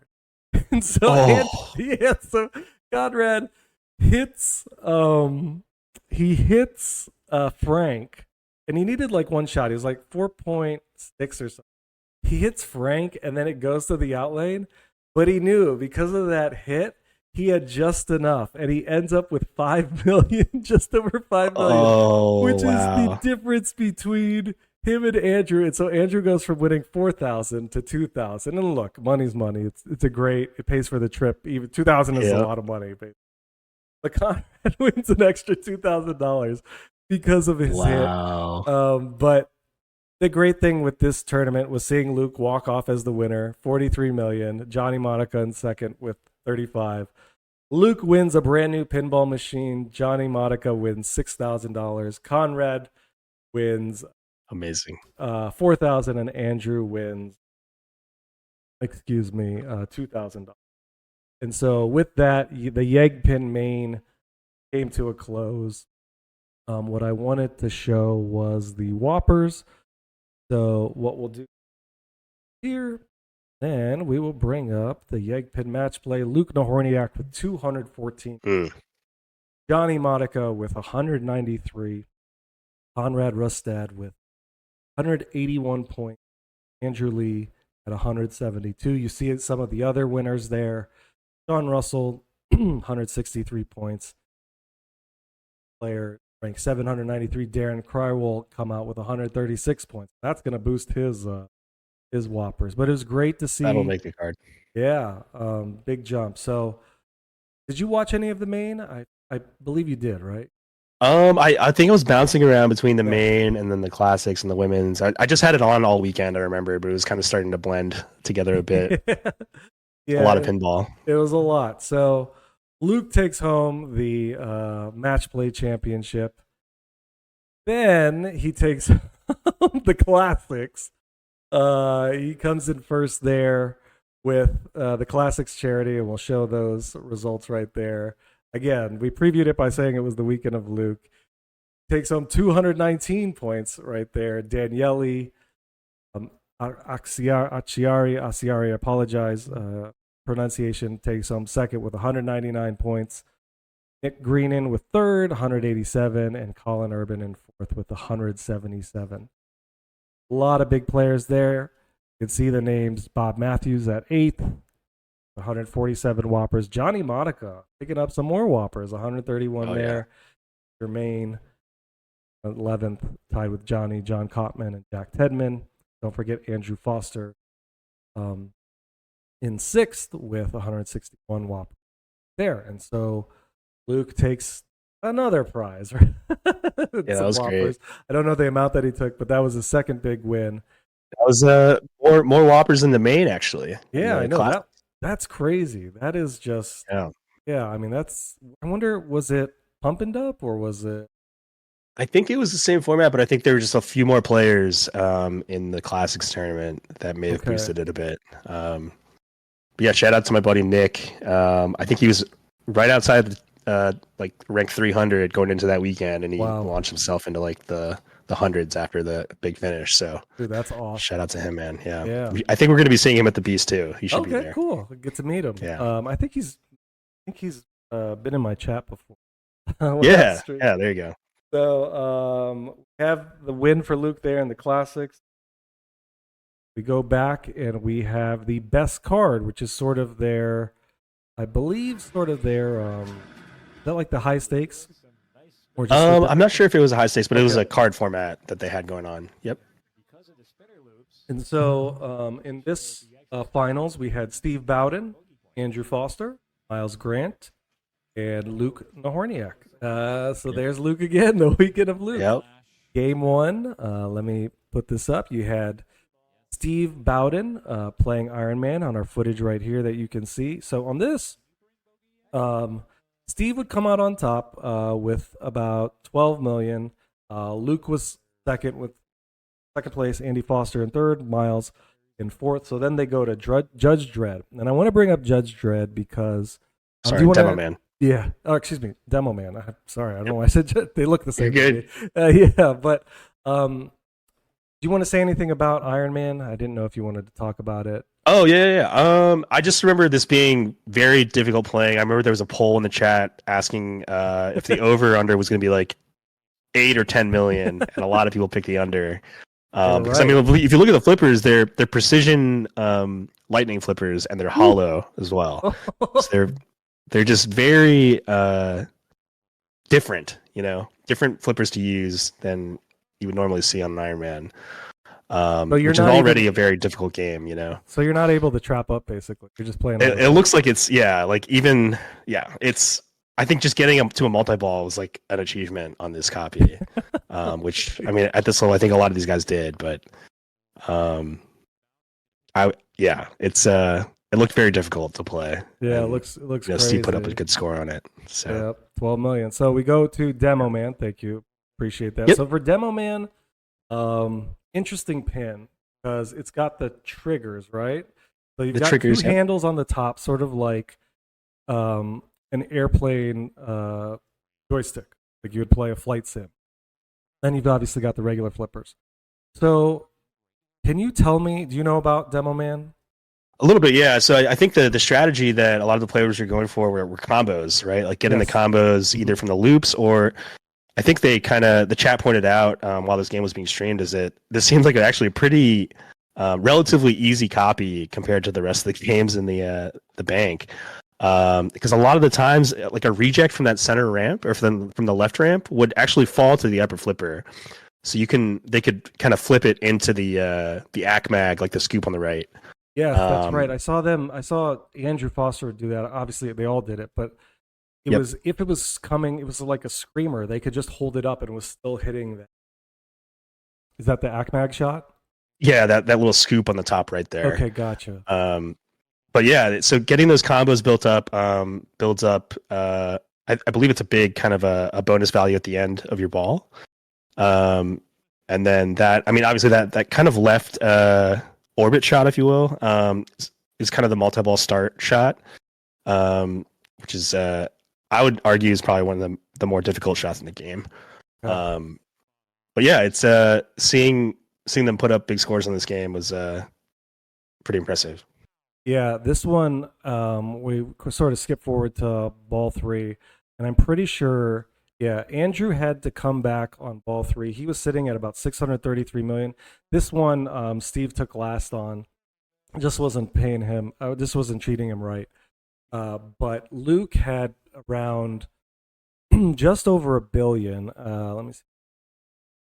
So 1.012 billion, $1.012 billion and change. And then Andrew Foster, Steve ends up with 462 million. Miles ends up with, Miles was in first with 1.049 billion. Luke in second with 1.02. So Andrew's got a combo out. That is sort of what's going on in his brain. He knows that's kind of where he's going to catch up. So I'm going to let some of this play. Well, Andy is not done yet. No, he's definitely in range. He's at Yes, 33 he is. combos right now. Now started ACMAC work mode. to do, but definitely well reachable. Bob Matthews Without on having to do the anything mic as exceptional. well. He has to play well, Steve but is it's not like playing. he has a huge mountain to climb. Right.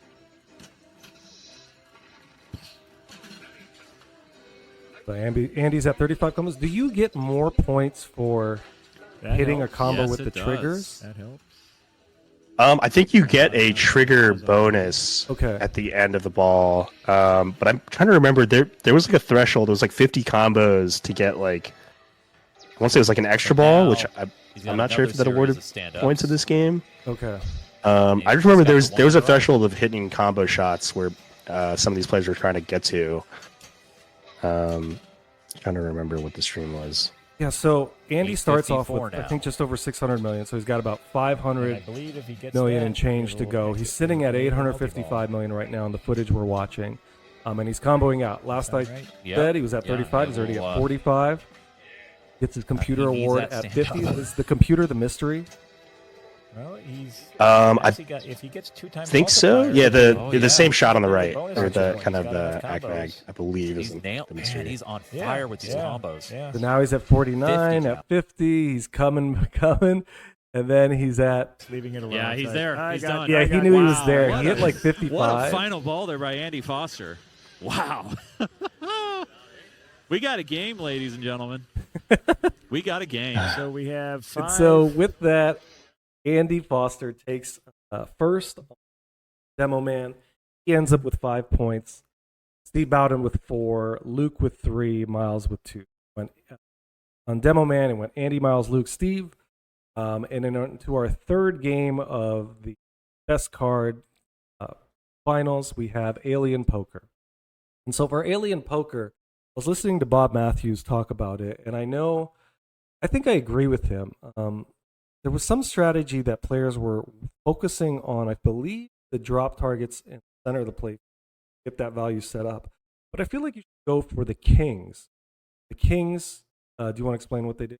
Played Alien Poker, sorry. No, sorry, go ahead. I don't have too much experience on this game, but I was just going off the Bob Matthews guide too. Yeah, so I think they increase your multiplier, maybe bonus multiplier. But the great thing about this version, it was playing very friendly to where you could stage flip your... So there are 2 flippers on the right and 1 on the left. So it's got that sort of early solid state jankery that people might call it, where like a reverse Harlem, Globetrotters, where you can stage the flippers so the bottom right flipper will trap up, but the top right flipper won't go up. So you can actually cradle where it won't scissor on you. Right. So on this version, I think it played very fair. And Bob was telling players to go up for the rollovers on the top to get. There's 4 rollover lanes on the top for your king cards, and you collect those, and it activates a bonus multiplier. Positive. If I'm not, please feel free to write us. Tell us how wrong we are. But on this, Steve was looking for the big W, and by the time we get to ball 3, I believe up. So we're here. Let me look at that. And Steve had about 1.2 million going into ball or finishing off his ball 3. Luke had 579,000. Miles had 63 or so.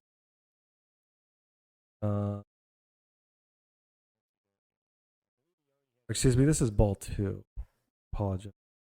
Going into ball 3. Steve had 1.2 million. Luke had 802,000. Luke was player 1. Player 2. Miles was player 3 at 424,000. So Miles was sitting at 2 points. He needed to take this to sort of give himself a chance at a playoff tiebreaker. He ends up in second place, over 900,000. Overtook Luke on the best card Championships Game 3 on Alien Poker. Right now, you have Steve on top, Miles in second, Luke in third. Andy has 307,000 points. The footage we're watching, he is talking with the TD, trying to figure out the math because at the time, he had 5 points.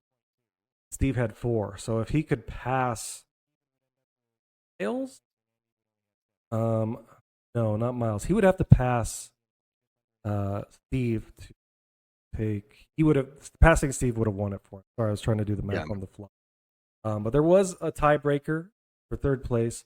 But the way it ends up is Andrew Foster ends up draining out, and Steve Bowden, congratulations, Fun with Bonus, is your 2024 YEGPIN Best Card Championship winner. Congrats to him. Takes it on Alien Poker. So he took 2 firsts. He took first on Iron Man and Alien Poker. Took a last on Judge Dredd. So you never out. So after 2, he was sitting at 4 points. He ends up winning it. Miles comes in second with Luke. So they had a tiebreaker, and Andy in fourth. And in the tiebreaker, they played Godzilla, which, funny enough, that was Jason Dollar's last game at IFPA 19.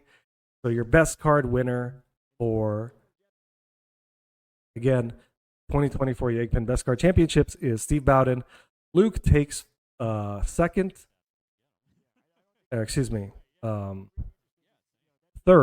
Andrew Foster took second. Yeah. And Miles took fourth. The Whoppers on that, 196 to Steve, 171 to Andy. Luke with another 157. So wait a minute. How many Whoppers did he get? He got 219 for the classics. Call it 220. 157. So 377. And then match play 214. So 377, 391, 591 Whoppers for the weekend of Luke at YEGPIN 2024. I think that bumped him up from like 6th to 3rd in the Open rankings. Yeah, I'm thinking 591. That's more than double my total. Yeah. Excuse me. So, did you have any thoughts on it? I enjoyed watching it. I look forward to it every year. I was going to go this year, but I actually didn't have my passport. So now I have it. I can go. Yeah, no, it was definitely a tournament that was on my radar. Unfortunately, couldn't make it this year, but I hope to go sometime in the future. I know the game setups are notoriously tough, but it seems to be a different challenge, and I mean they don't have any problem with attendance, so it's definitely keeping people coming back, and it seems to be a top notch, really well run tournament. So exactly, and as with most majors, there's also a women's championship, so we want to highlight that. We've got footage of the women. I think they're not quite a major yet. Oh, they're not. Oh, I know there's it was just Stern Pro Circuit. That's yeah. Yes. Some calls for them to be a major, which we'll see. Yeah, see what happens. See. So in your women's division finals, you had Vanessa Chantel Mercier, Casey Lindbergh out of Arizona, and Kayla Wolf. It was a lot of fun to watch. Enjoyed ladies putting on more great pinball. This was a 4-game bank. So going into game 4, Chantel had 7 points. Or excuse me, Tracy had 4, Vanessa had 6, Kayla had 1, and Chantel had 7. So they were at game 4. We have some footage going, I think. But they were going into Metallica. So Vanessa had Brave multi-ball set up, but her bonus pushed her over the up with 4 million points, which again shows you how tough these Yep. Which overtook Chantel.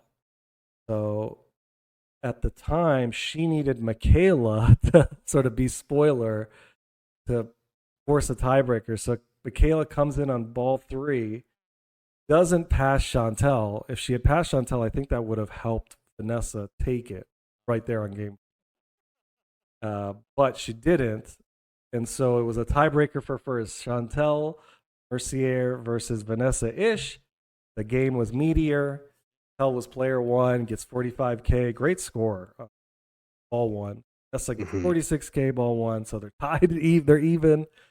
Into ball two, Chantel has 81,000. Vanessa comes in on ball two and doesn't hit the spinner, which on Meteor, you want to kind of hit the drops at the top to spell Meteor, but not all the way. Right. Spell it just shy of one letter, then rip your spinner on the top right. She doesn't do that. She just has a ton of drops that work for her, a little ping pong action. Her score, she ends up with 189,000. So 189 to 81. For that, it was ball three for Chantel. Unfortunately, it ends quickly. And your new 2024 YEGPIN women's champ is Vanessa Ish. It was cool to see her win. There were a lot of, I think she's out of the Seattle area, a lot of her Yep. local players cheering her on in chat. Cool to watch. I don't know a lot of the women's players. It was nice to see. Yep. I watched that finals. It was a great game. That tiebreaker match was on Meteor was really, really cool. Yeah.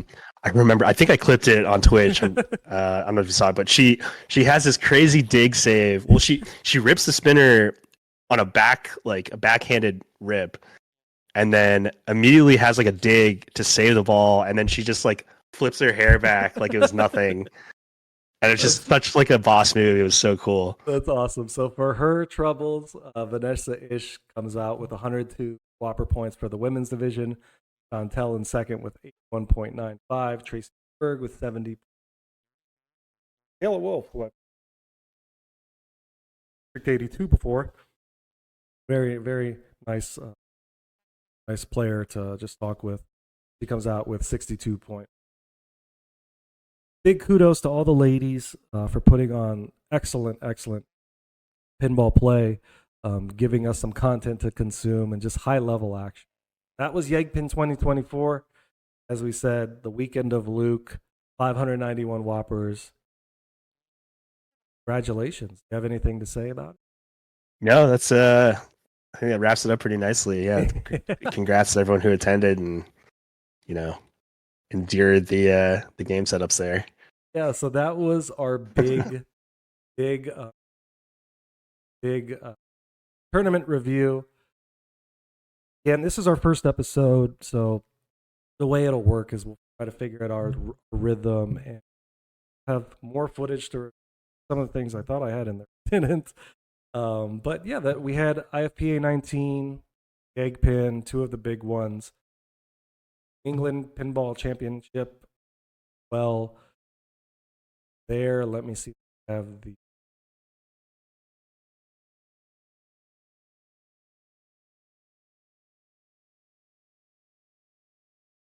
Oh, I do. Okay. Nice. So on your main open, Nick DiStefano with 96 points to take first place. I also want to give a highlight to Noah Crable. The announcers were saying he was sort of just coming into playing more competitive pinball. I've talked with him before where we had an idea to do sort of something similar to this, but focus on the math of pinball, strategy of it. But man, he had a really, really good weekend. PL. He came in second on the main with 73.64 points. Brian O'Neill, 61.75 points in third, and James McFadder in fourth with 52.48. Main open for the NEPL. Before I go, do you have anything to classics on NEPL? Watch any of it? The NEPC, sorry, the championship. It was good. I from what I understand, it's like a newer space that Brian O'Neill helped together, or I believe is running. But it looks great. It's not too far, so maybe I can try to drive up there. But you mentioned Noah Crable. I think he does a lot of like pinball guides on Kineticist, and they've been pretty top notch. I've been reading some of those, so learning up on the new games, and I know he's a real rules wonk. So all of that data is definitely much appreciated on the new games as they come out. Yeah, thank you for contributing to Kineticist and also Tilt Forum. Yeah, everybody else that does great research. And for the classics at the NEPC, Nick Zendejas pick first, 45.07 points, and then Noah Crable, second place. So 2 silver medals for him, 33.77 whoppers. Eric Geddes in third, 27.87 whoppers. Seth Gween with 23 points. NEPC. Then did we talk about MF Quarterly? I don't think so, but yeah, we can touch on that real quick. Go ahead. Got it. Yeah. So that's their kind of quarterly tournament out in Monterey, California. That's looks like Dustin Goldberg took that one home with a little over 30 whoppers. Tim Hansen in second, who I got to meet him in Golden State. It's a great guy. I think he's still the number 1 player in California right now. He's a super strong player. Nate King in third, and then Matthew Talley in fourth. Nice. All right. Congrats to all our winners there. So that, there you are. That is going to do it for our tournament review. It looks like we're clocking in at about an hour and a half, which is about where I expected us to be. And that's with some footage missing. So thank you for hanging on with us if you have been our inaugural episode. And we don't always want to just talk about tourney pinball. We're also going to try to do some fun stuff like this. This, my friends, is going to be our tier maker list. There was an individual, I forgot his name. It was like Nighttime, or maybe you'll be able to grab it.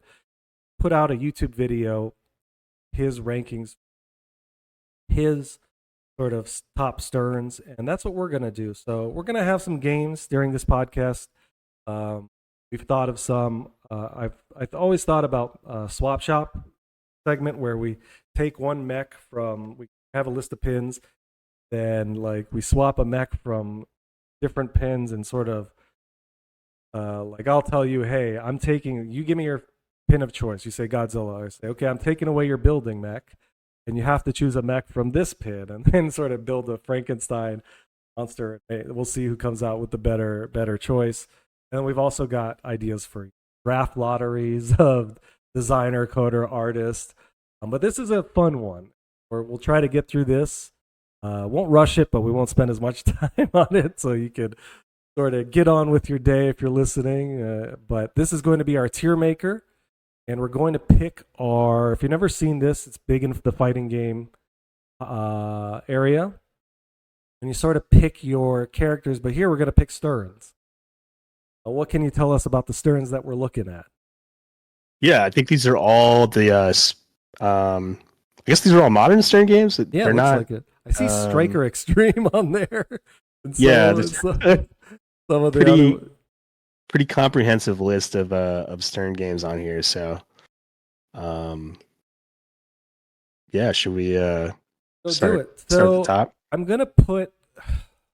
Let's do this. Let's put D. The letter D. So it's also graded. So S, like S tier is your top, A, B, C, D. Let's put D for as a tier for pins that we sort of haven't played as much. Because I know there are some on here that I haven't really. I think there's some that I've never played. Yeah, even on this list. Let's use D as that, if you don't mind. Yeah. I'm gonna put. Have you played? Let's start with some of the ones I already. I have not played Strikers Extreme. Have you? I've not played that. No. D. What is? Yep. Transformers. Oh, I've played that. Transformers. Yeah. I don't think I've played that game. Have you played WrestleMania? I have. I will take your. I will defer to you here. So, oh my gosh, we'll call out, because this is going to be audio and video.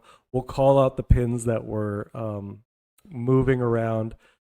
Again, Sure. S tier is the top, then A is second, B is third, C is fourth. We're going to use the D tier for pins that we don't have experience on, so you can sort of play along with us. Yeah. So you have played WrestleMania. WrestleMania, it's an interesting game. It's got a cool kind of mechanic at the top. There's an upper play field. Yeah, the ring. Okay. Where they're kind of like slingshots that you fire with the flippers. Okay. Where would you put it? I think I'm gonna put it at the C tier. I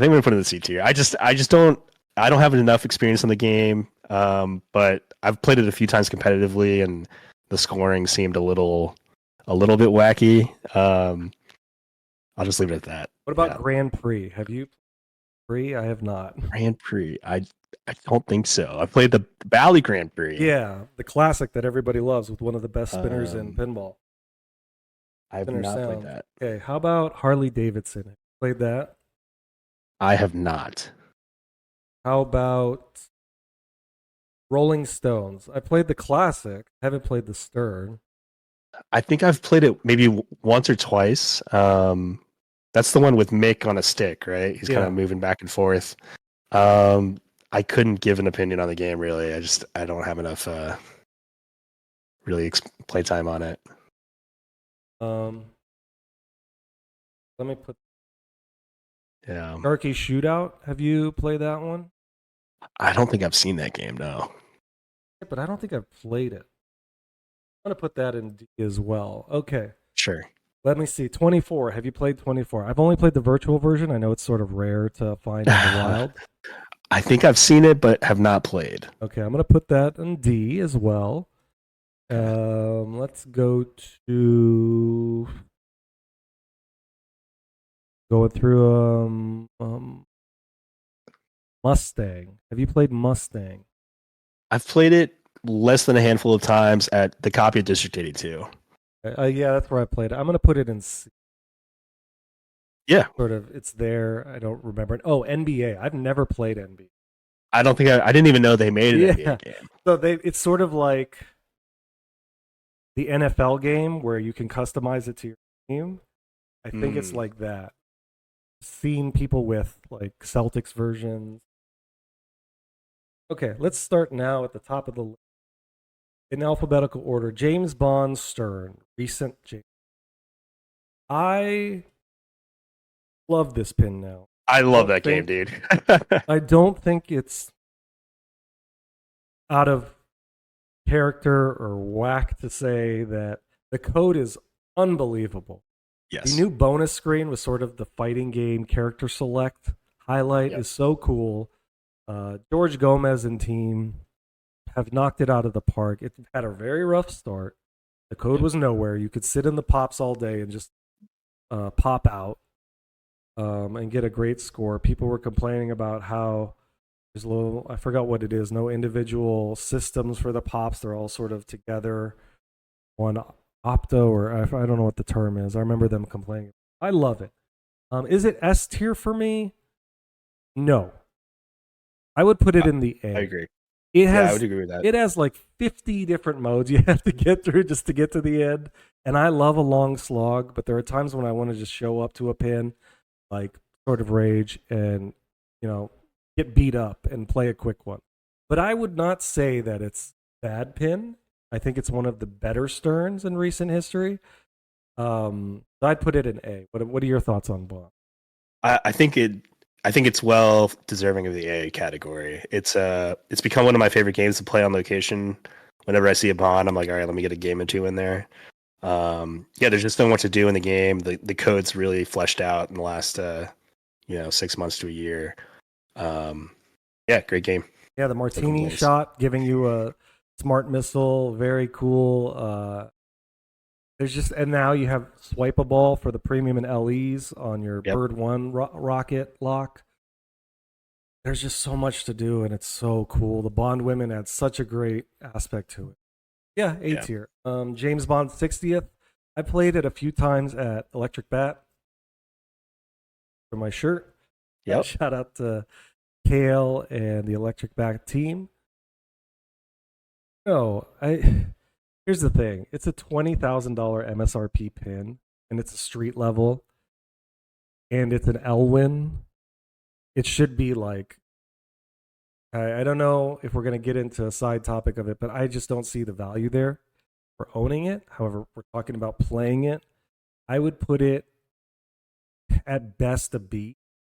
It's fun. I love street level pins, but compared to some of the other ones on this list, that's what I'm ranking it against. At best, I'm going to put it a B. I don't think it's an S or an A. Sure. I would say high B, low A, but I'm good with a B. I feel like Elwyn doesn't miss when it comes to designing pinball machines, and I really enjoy playing. I mean, like you said, there's not really a lot of Bond 60s in the wild just because of the price. But anytime I do see one, I rush to play it because it's that good. It's fast. It's good. I look at the value of it. And I'm just like, guys, there should be, if you're going to charge that much, understand what. Take a look at pins that sort of Pulp Fiction, trying to get a throwback to the style and harder pins, and I think it does that well. So I would agree with a B for it there. Other parts of it. Right, it's an Elwin and hardly missed. AC/DC on this. So I may be biased because I'm a big Steve Ritchie fan. But I'll put that in a B. I think a strong B to a soft A is I like the layout. The shots feel good. Backhanding ramps is always fun. I think it's a fun game. It's got the little, the trigger, shooting the cannon at the targets on the side. Now this pin kicks ass as far as an adrenaline rush. I mean, music pins. You have to pick the theme very carefully because you have something to keep the player engaged. Code obviously has to be there. Take a look with rating. And this pin kicks ass as far as pumping you up. Had it, Abilene Showdown tiebreaker. It turned down the music on every other pin and blasted this. It was one of the best entertaining tiebreakers. Thunderstruck is blasting, and I enjoy the shot. The code is solid. It's not subpar. I think the updated code makes a lot more sense because if you have the old code, I think something crazy. So I think B. Aerosmith. Aerosmith, I feel like it's just like a lesser Guardians. Yeah. I love the toy box. I think it's so cool. Yeah, it's a cool mech. Yeah, the shot to get there, hit the toy box to activate your lock, but then hit it in that little alcove. I don't like that part, but yeah, I've rebounded enough to get into it. The modes aren't really kind of standard music. I don't feel like there's a lot of activity in it. Reminds me of Kiss or fair. I would give it a C. But I was going to say strong C to a light B. Yeah, I'm looking at the C pins, and I think I'm going to give it a C. I don't know. I could see it a B. I could see the argument for, but I don't think higher. Next, Avatar. I can only give it a C. I've played it twice at TPF. Yeah, we had one on location here that one of our local players ended up buying. I always dreaded playing it in competition, just because it can be pretty brutal to play. But it's fine. I think C is fine. As Los would say, it's fine. Yeah, it's fine. Yeah, I'm gonna give it a C. Austin Powers. I have played I played the virtual version. It's very funny, true to its theme. Never played it in real life. I don't know much about it other than another pin with a toilet, like South Park. I've never played it, so I couldn't give a rating on it. Let's give it a D. Sure. Let's jump around here. We don't have to go in order. Munsters. I've only played it a handful of times. I don't know the game very well. So I don't know if I can give it a real rating. I'm gonna give it a C. And it's a Dwight machine. I love Dwight. He's one of my favorite coaches. But hard on this pin because basically activate all your family members, get to the wizard, sort of in jail point. There's no really way to get out. Premium has the lower playfield, I believe. I don't think the Pro has it. Which would make sense. I played it at Intarium. Played it at Starfighters. I played it on vacation. I had one at a pizza parlor. And I love sort of the theme integration, but if we're talking solely about play, I think a lot of people will sort of agree. but it's got some cool stuff in it as far as assets. But as a player, I don't think it gets. Let's do World Poker Tour. I have not played this, but I would like to own one because it's a Keith Johnson game. I think he did Simpsons Pinball Party Code, and I know it's a long player, and it just looks super cool. And you need the color DMD. Played World Poker Tour? I have. I've only played it a few times in competition. They have one down in Richmond, the Pinball Collective down there. Shout out RPC. It's a fun game. I know that it has a very difficult to get to wizard mode that chat always teases Carl about getting to. But yeah, I know it's got a deep rule set. And I mean another Steve Ritchie game. Can't be mad at it. I'm gonna go D because I haven't played it. I should be able to. This will be in my collection. So one day I'm hoping to give it a more fair grade. I can see it as a B. I love Johnson game, so it really speaks to me. Plus, I love gambling. Great theme. I used to watch Poker After Dark, so it would fit right in. So let's go Star Trek Stern. I like that game a lot. Yeah. It's again Steve Ritchie design. Backhanding orbits feels good. Plays super fast. I've heard this kind of compared to Spider-Man. It's like Spider-Man sequel in spirit. Yeah, it's a fun game, fast game. This is one where I think if you look at the different models, you can really see the amount of effort in the LE. It's beautiful. Yeah, it has the cool side rails, the lit up side rails. It's a beautiful pin. As far as play, I have done a battle where virtual Don't Panic Flip. He had the real one. It was just so cool. The little, what's the escape shot under the upper right flipper when you hold it up? It's called the home team. Yeah, that's it. Home team. Yeah, and so I think that's the blast to try and hit. It's got a ton of modes. You can earn medals. Multi-balls are fun. I've played it in plenty of tournament. I always go for Nero first. What's your first mode on Star?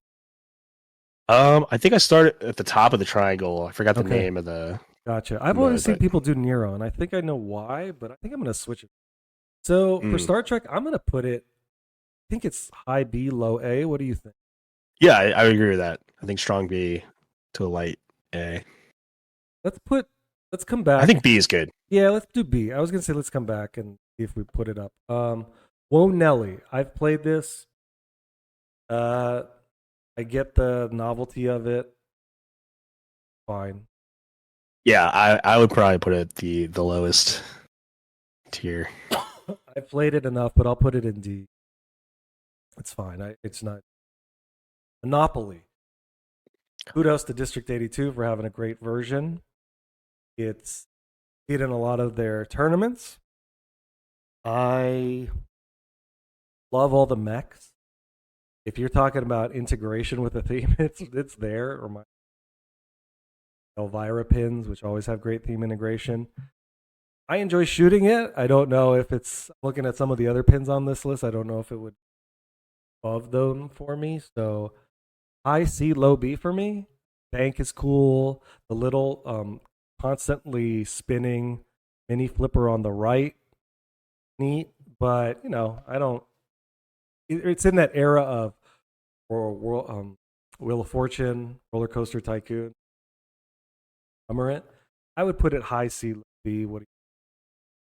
I haven't really played this game too much, so I'm going to defer to you on that. I'll go to C. We'll do C for Monopoly. I can see someone making an argument for B. The code is fun, but you're playing like Roller Coaster Tycoon, time out every mode, and we'll just go to Roller Coaster Tycoon right now. There's not as much. I don't seek it out. The Roller Coaster Tycoon I would put in this. I think I can agree with that. There was one on location near me that I wasn't too fond of playing. I'm also, again, a little biased because I'm not the biggest Pat Lawler fan. So gotcha. I'll put it as C. Let's go to X-Men. And by Stern, different versions. Wolverine, Hulk version. Right? Oh no, or is that Avengers?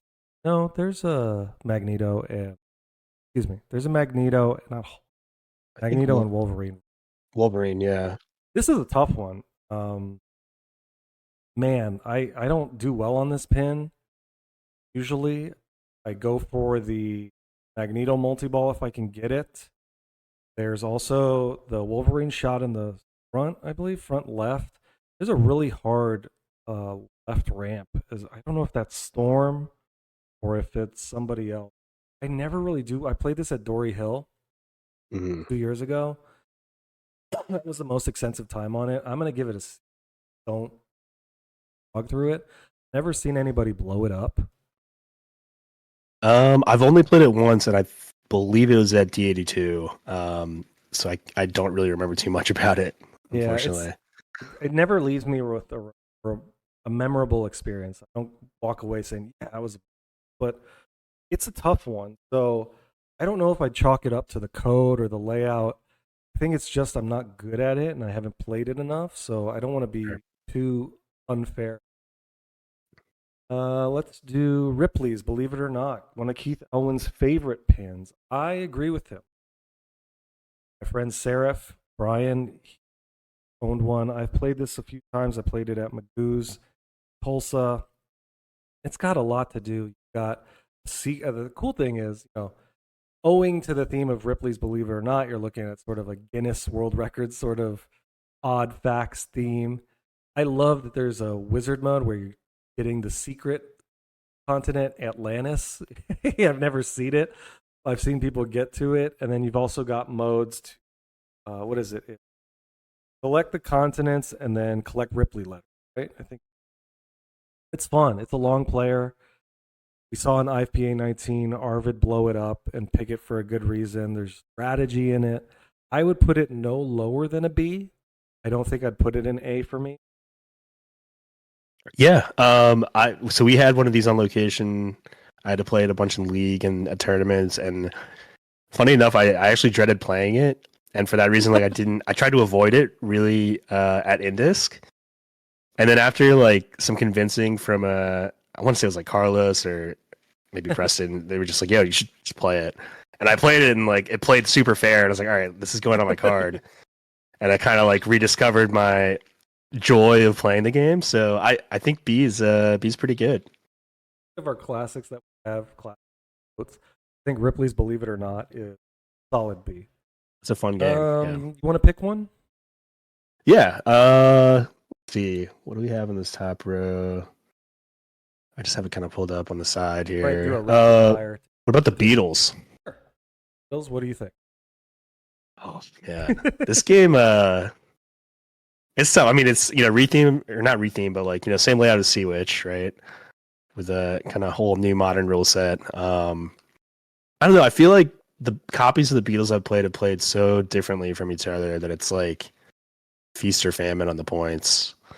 I mean, it's fun. It's a fun shooter, I think, for a single level playfield.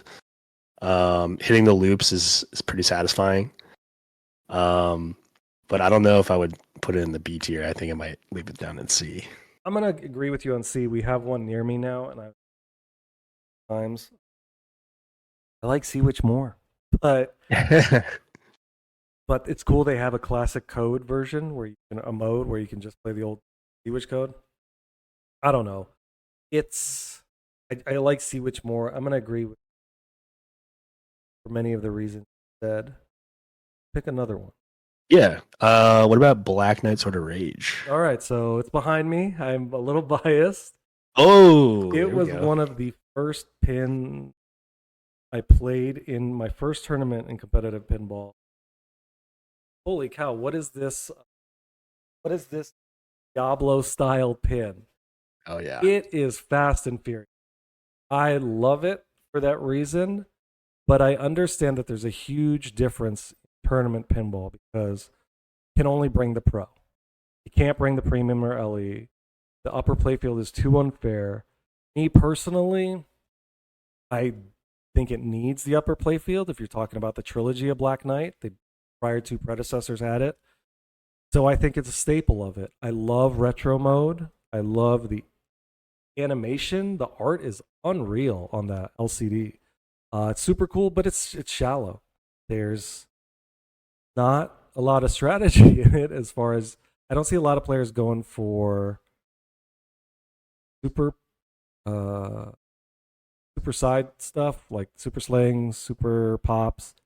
Get the mode, get the multi-ball, and then if you don't have the premium LE, you miss out on catapult. So I don't know. Trying to be unbiased. I want to say it's high as an A, but looking at other pins on here, I'm not going to say A. I'm going to give it a B. I'll say A. I'll say A for you. A? Okay. I love that. I love that game, man. It's I mean, again, Steve Ritchie design, plays fast, can be super brutal, which makes it a great tournament game. Okay, I'm glad you said that. It's hard for me to it's hard for me to divorce myself because I own it. no, it's an incredible game, man. Right. I love it. Hey, I'm glad you love it. Let's pick Family Guy. Let's do a few rapid ones. Family Guy. Yeah, sure. I'm giving a C or a D. What do you think? I'll give it a C. It's not Okay. my favorite. Elvis. I'll give it a C or a D. Oh, I just haven't played it. Put a D. Yeah, CSI. I'm going to give a D. haven't played. Yeah. Do Transformers. I'm giving it a C. I played it a couple times. I haven't played it, but I've been watching Carlos play it a bunch, and he makes it seem also not super fun. I'm going to give it a D because I. Sure. Let's do Shrek. D for me. I played it a handful of times. Family Guy. So Yeah. same layout. What do you think? Same layout, same game. I mean, I feel like it's put it next to Family Guy, right? It's Okay. the same game. Yes. Not same game, but same layout. Playboy. Never played. Never played it. D for Playboy. Pirates of the Caribbean Stern. I have played it. We have one on location right now.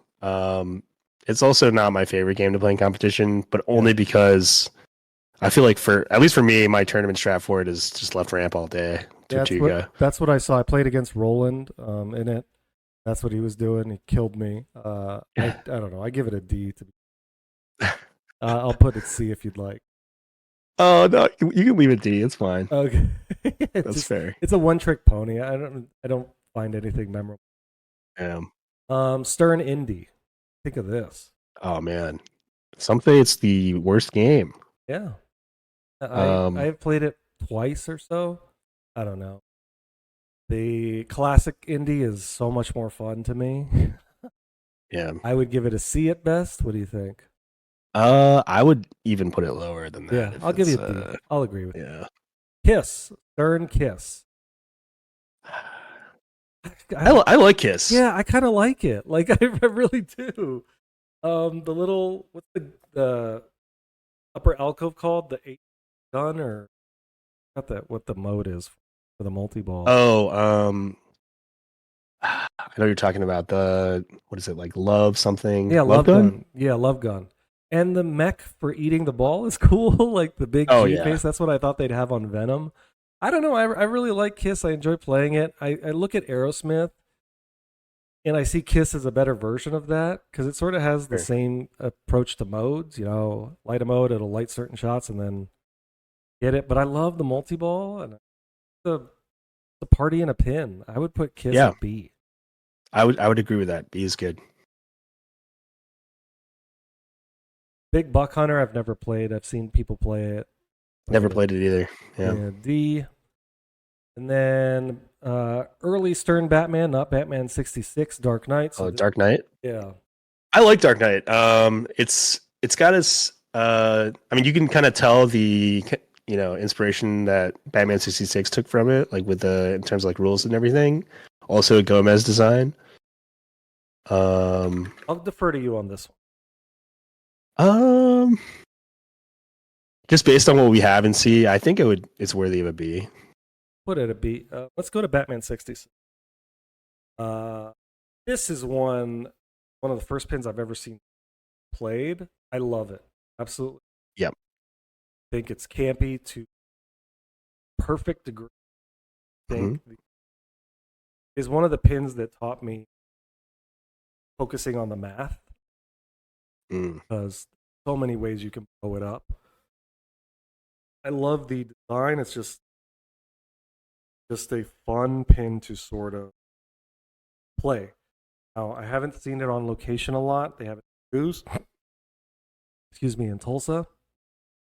Virtual version is awesome. I think it's a win. I think it's a high B, low A, to be honest.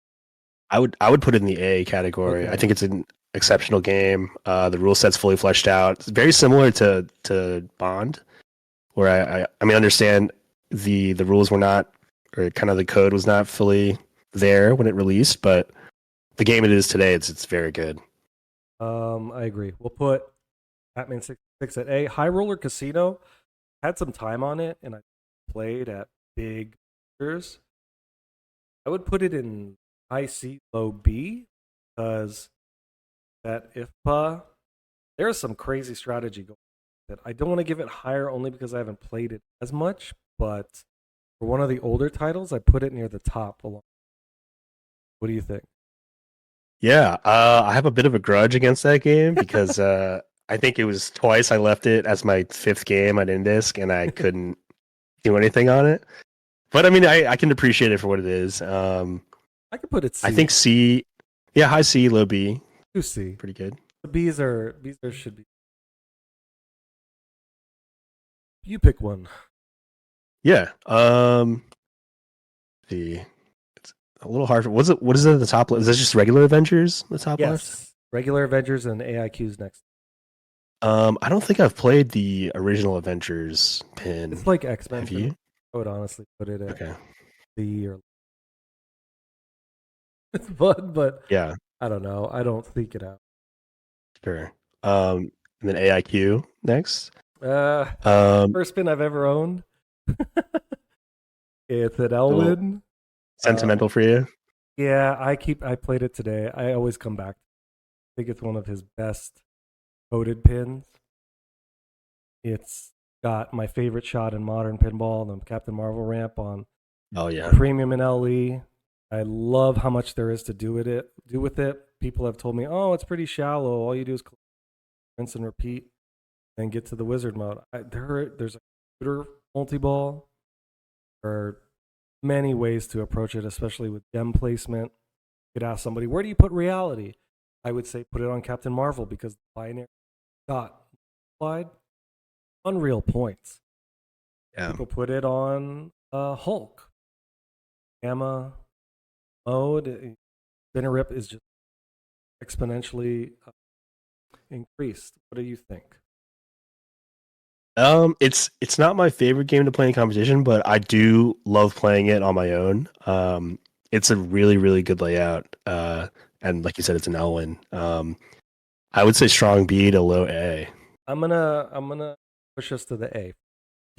Yeah, there we go. I think it's one of his best. I know people put it at the bottom sometimes of lists. I can't agree with that. I would kind of put it higher than others, but I'm not going to argue one way or the other because I know why people choose. It's hard for me to separate myself from the bias because it was my first third purchase. Yep. It's just phenomenal, but I won't put it in S. Try and show some sort of unbias. Let's do Iron Man. I'm going to let you start with this. Iron Man, yeah.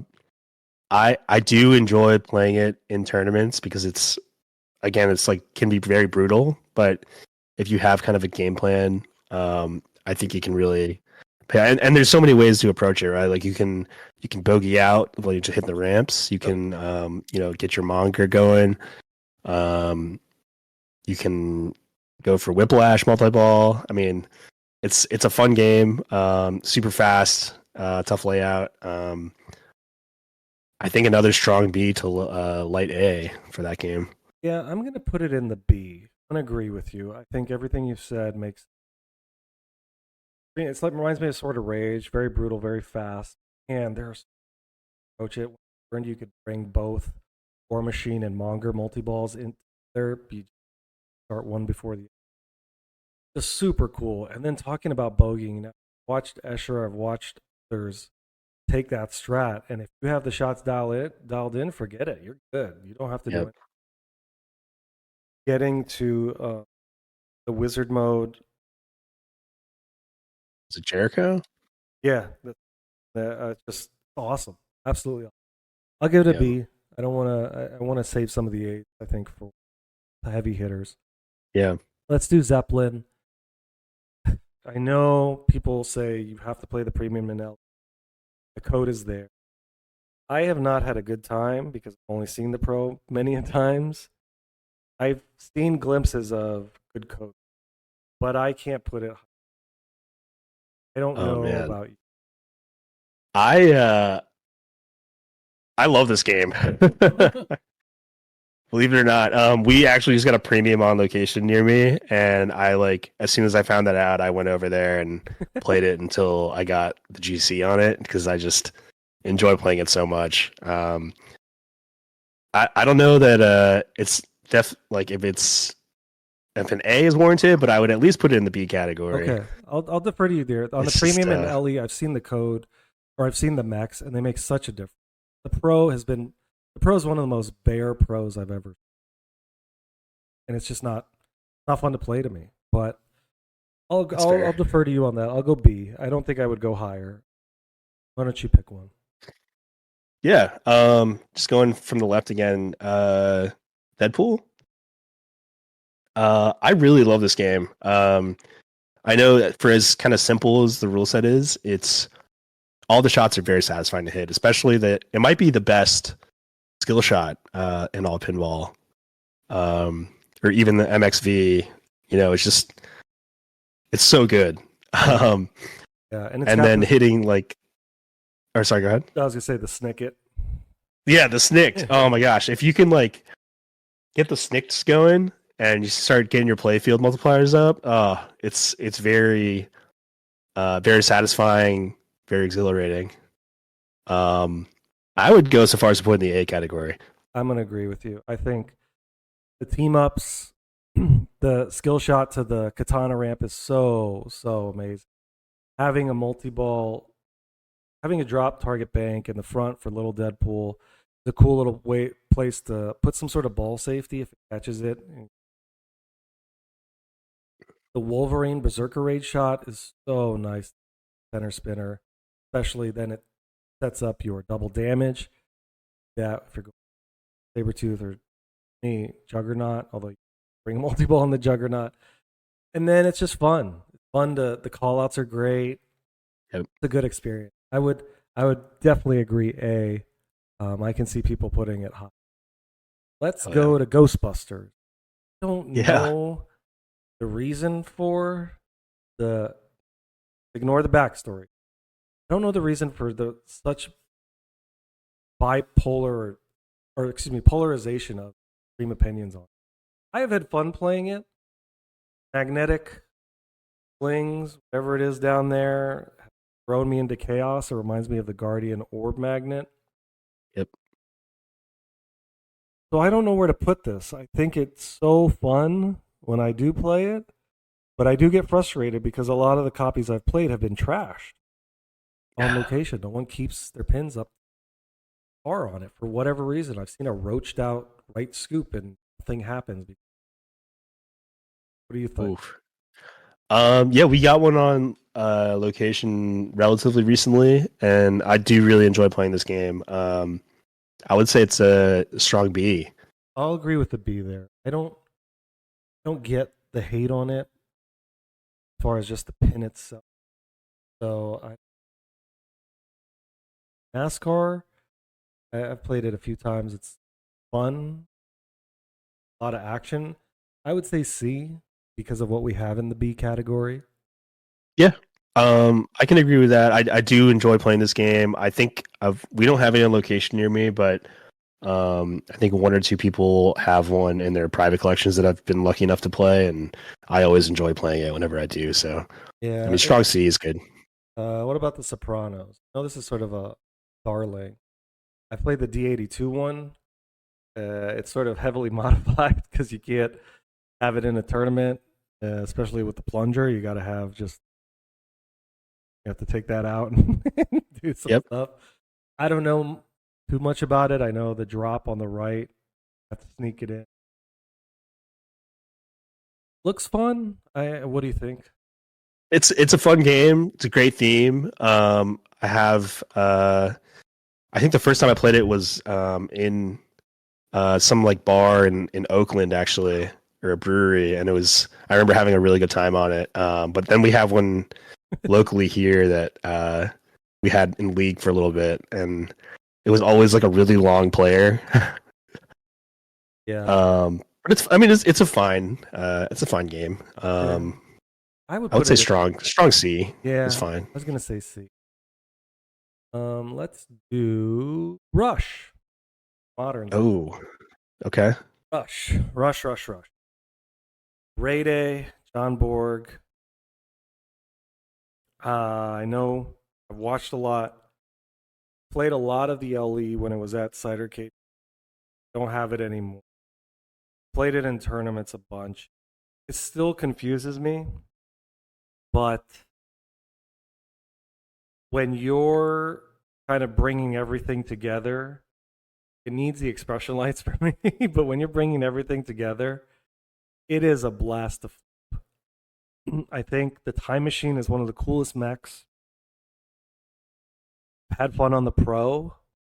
I don't feel I need the Premium or LE. I know some people disagree with that, but I think it's deep enough, especially with, I know it's got, the Wizard mode is what, 2112, and then like you have to do it again, or Book a Cygnus 2 or something, I think it's called. But I've never I gotten love that it. far, but I love flipping it. I would put it a strong B low. I would agree with that. Yeah, we don't have any on location near me anymore, unfortunately. But when we did, I really enjoyed it. The layout is exceptional. The shots are all very satisfying to hit. Yeah, and the light show is great to see. All-outs are super funny. Hearing the band members, the assets are fine. They're whatever it is, concert footage. But the hearing them through their calls, like, "Hey, hoser," it's just cool. Yeah. I would put it in B. Looking at what we have in A, I don't think it's Sure. go. Yeah. How about The Walking Dead? Go from one Borg to another. Yeah. Go ahead. Let me hear your thoughts. Yeah. I would say arguably this is Borg's best design.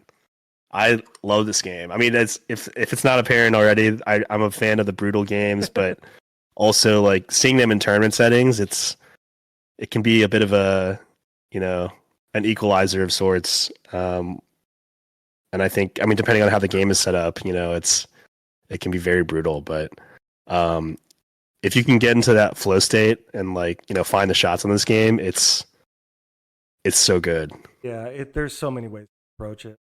Some people start CDC again, and then other people are like, no, set up your prison and well, then start barn to increase the value of CDC. My favorite code.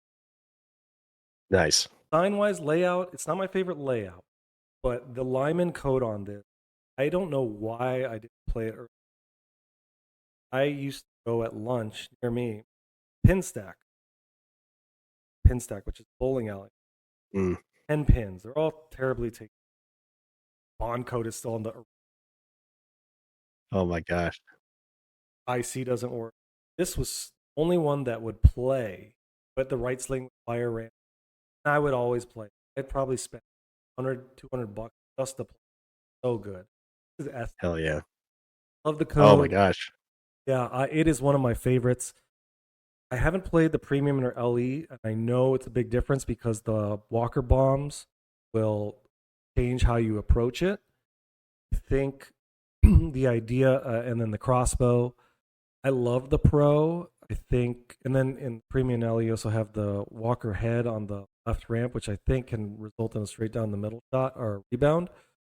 So this is up there for me. I would put this S tier. Just for the code, it's so good. There's so many ways to tackle it, and you see everybody doing something different. Until you play it a lot and understand how you can approach it, pivot to go to Bloodbath and maybe something else.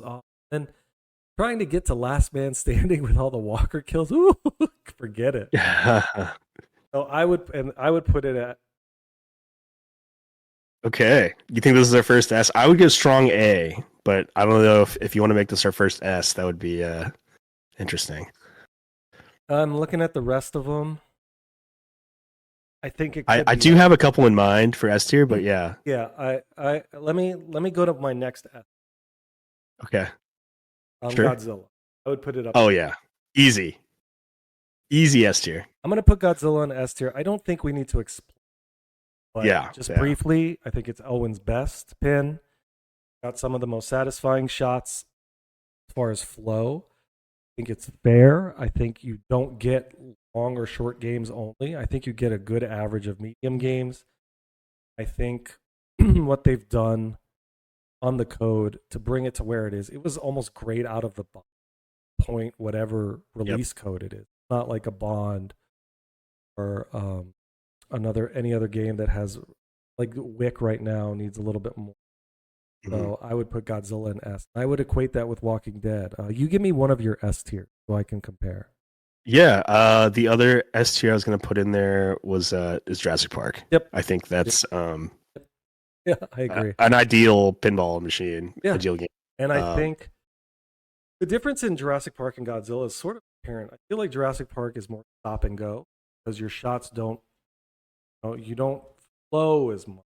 Getting the upper shots to hit is harder in Jurassic Park for me than hitting the loop in Godzilla is easier than hitting the tower shot, I think it's called, Jurassic Park. I just started getting into it a lot. I think those are two solid S tier. What do you think about Walking Dead? I just don't know if it's maybe I need to spend more time on it, but I don't know if it's A. quite on the level. Let's put it in I A. mean, I think it's a strong A Okay. contender for sure. We'll put it in A. I can agree to disagree there, but I think of all the A's, I think it's my favorite. I'm gonna put it as the first A. Sure. Yeah. Let's go to Foo Fighters. I'll let you start. Yeah. Very strong first cornerstone game for Jack Danger. I love the layout, it's super flowy. The code now is, I think, really, really in a good place. Combotron and combos. I would put it in a strong A. Yeah, I'm gonna agree. I think with expounding upon the Combotron, having a mode where your audio levels increase, hit consecutive shots is so cool. It's so cool, and the sound it makes is dopamine hit that I didn't think I needed in my life, but it's awesome. Everything about it is. Kudos to the animation team at Stern because they made an Attack from Mars. Music pin, and it's so cool. I love everything about it. It doesn't make S tier for me, but I've been to the final battle. I was one shot away from beating the Overlord in Phase 4. It is tons of fun. I could play it all day. The innovation in it, as far as shot geometry, super cool. Kicker, the dead post. I give it like our number 2A. I had to pick. Yeah, I think that's worthy. All right, you go. All right. What is that on the left? Is that Elvira? Yeah, House of Horrors. House of Horrors, cool. Another actually, who did this game? It's another Lyman code, right? Yep. Lyman code. Got the haunts, got the deadheads, got the coffin multi-ball. Of all the pins on this, I think it's the best theme integrated. I think all the Elvira's are great. And I think it's because of her dedication to making it true to her IP and license. She probably didn't want to put out just anything and collect a check. She really put a lot of effort into this. Yeah. It's fun. It does kind of get repetitive for me. Sure. But I don't ever walk away from it saying I've had a bad time. I would put it as a B. Yeah, I think it's a strong B. It's very campy. The theme integration is great. I will say the Blood Red Kiss edition. I don't know if you've ever seen one in the wild, but it's maybe one of the most beautiful pinball machines I've ever seen. I haven't, but I will take your word for it because the pictures. Yeah. I feel like they don't do it justice. It's so stunning. It's incredible. Yeah. Yeah. that contrast of black and white and the red glitter blood side rail. Ooh. Yeah. Go again. Sure. Is it Game of Thrones next on the far left? Ooh. I still haven't, as much as I've played it and as much as we have them on location around me, I haven't gotten to like Hand of the King. But maybe I should play it more. It is fun. I do like the layout. I would say it's a strong B. Yeah, I agree. This is another one. Sort of reminds me of Black Knight, Walking Dead. Big difference on the Pro and Premium and LP, because you get an upper playfield with advancement towards castle multi-ball. Some people don't like that you can stay up there as much, so they go for the Pro. Reminds me of The Walking Dead, where people prefer the Pro. A lot of them. The flow is nuts. The code is great.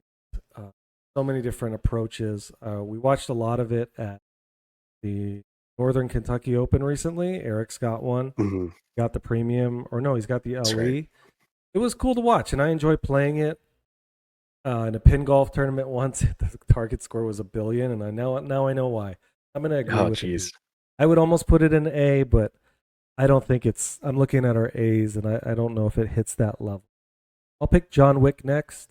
Yeah, I'm gonna give you the C. I don't think it's ready. The layout is. I agree. Yeah, the layout is fine. I think it's super cool what they're trying to do. Love the idea of AI generated scenarios where, the enemies are sort of adapting to your play style. It's just not there. The code is very shallow right now. And there's something about how it doesn't really explain what you need to do. I don't know. I've learned you can cash out on modes, and I didn't realize you could do that. Getting as many shots as possible, but it could also be user error, player ignorance on my part. Tim Sexton, I think, is a great coder. Elliot Eisman, first design. I think it can get there. The idea of expression lighting, adapting like a shaker motor to gunfire is super cool. I'll give it a C. Yeah, I'm hopeful for the game. I do really like the layout. We just got a premium on location, and the mechs are really cool with the physical ball locks. But yeah, I think it's got some room to improve, and I'm sure it'll get there. I wish it would have kept the stand up on the dance room, because that just seems like such a thing for BOM wise, and I think that matters a lot. Not being there kind of reminds me of the dead post on the Pro and Foo Fighters, like the cutouts there. But oh man, it's a bummer they didn't include that. But I know you have to differentiate them. Ninja Turtles. Man, Borg and Dwight. This one is tough because it is such a amazing theme, and I really love what they did, including all the characters, the modes. But it is hard for me to get into it. It's attorney. What are you doing? You're going Donatello, or some people will choose Michelangelo for the balls. Donatello obviously will give you the easy access to multi-ball on the right ramp, I believe. Turtle power, yep. Yeah, and I've played it on my IRL streams on location. I put some time into it. And I don't know. I made an emote just for it. It's called Pinball Jail. It's an animated one. Pinball getting put behind bars. I want to give, and again, Dwight is one of my favorite coders. I want to, if I'm stretching it, it's a B. But in reality, I think people are going to put it in C. However, I don't know. I think the effort they put in it is there. It's just so hard to get a flow on it. The shots brick all the time for me. And I don't think it's because I'm a below average player. I just think figuring it out on each copy is hard. Whereas on a Godzilla, I can generally get that right ramp dialed in easily. Yeah, and I think the scoring maybe has something to do with it, like mentally at least. It's like you play a multi-ball, especially that the turtle power one that you mentioned, the right ramp, and you come out with like 2 million points. You're like, where did all my points go? This is not JGP Pirates. I want to be rewarded, but you don't have to be like Attack from Mars where I get 1 billion for a skill shot. I get it. Right. But the scoring, seeing it so low is sort of disheartening. Right. I can agree with maybe a strong C. Yeah, let's do C. That one. I don't know. I feel like it's better than Wick right now, but Wick hasn't had time to get coded. There's something about dopamine hits when you get a high score that it sort of takes away from it. But you do earn when you get like 32 million. I think my highest is like 60 something. I know I got a good game. Yeah, that's a great game. There's that part of it. Let's do Mando. Go right into another Dwight code. Yeah, Brian Eddy. I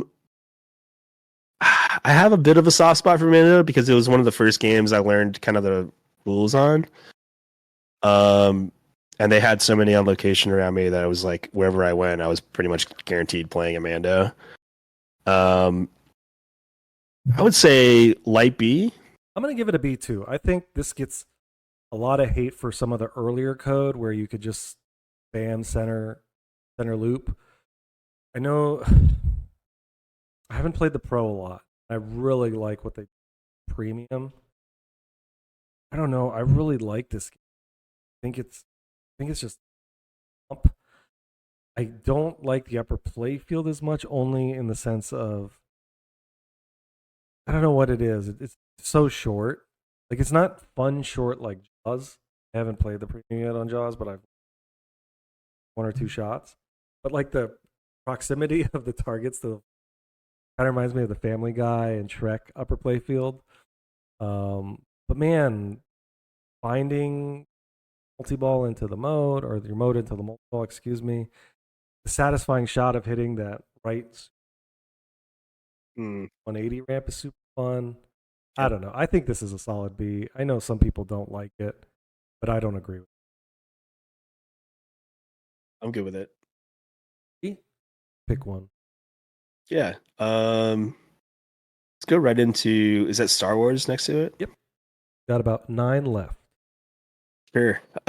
Star Wars. I think it's a fun game. It plays pretty fast.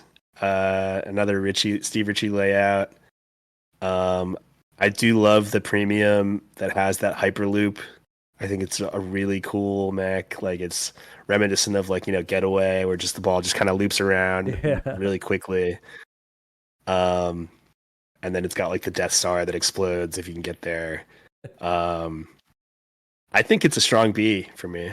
I'm going to agree. I just played it last week for a long time. It was a Pro. I wish I had the Hyperloop. It's just, it's got the math that I love as far as figuring out your multipliers. It's very confusing to a new player. So it's still confusing to me. But now I played it a bunch more. I really enjoy it. I love the way you can choose different characters and power-ups to begin with.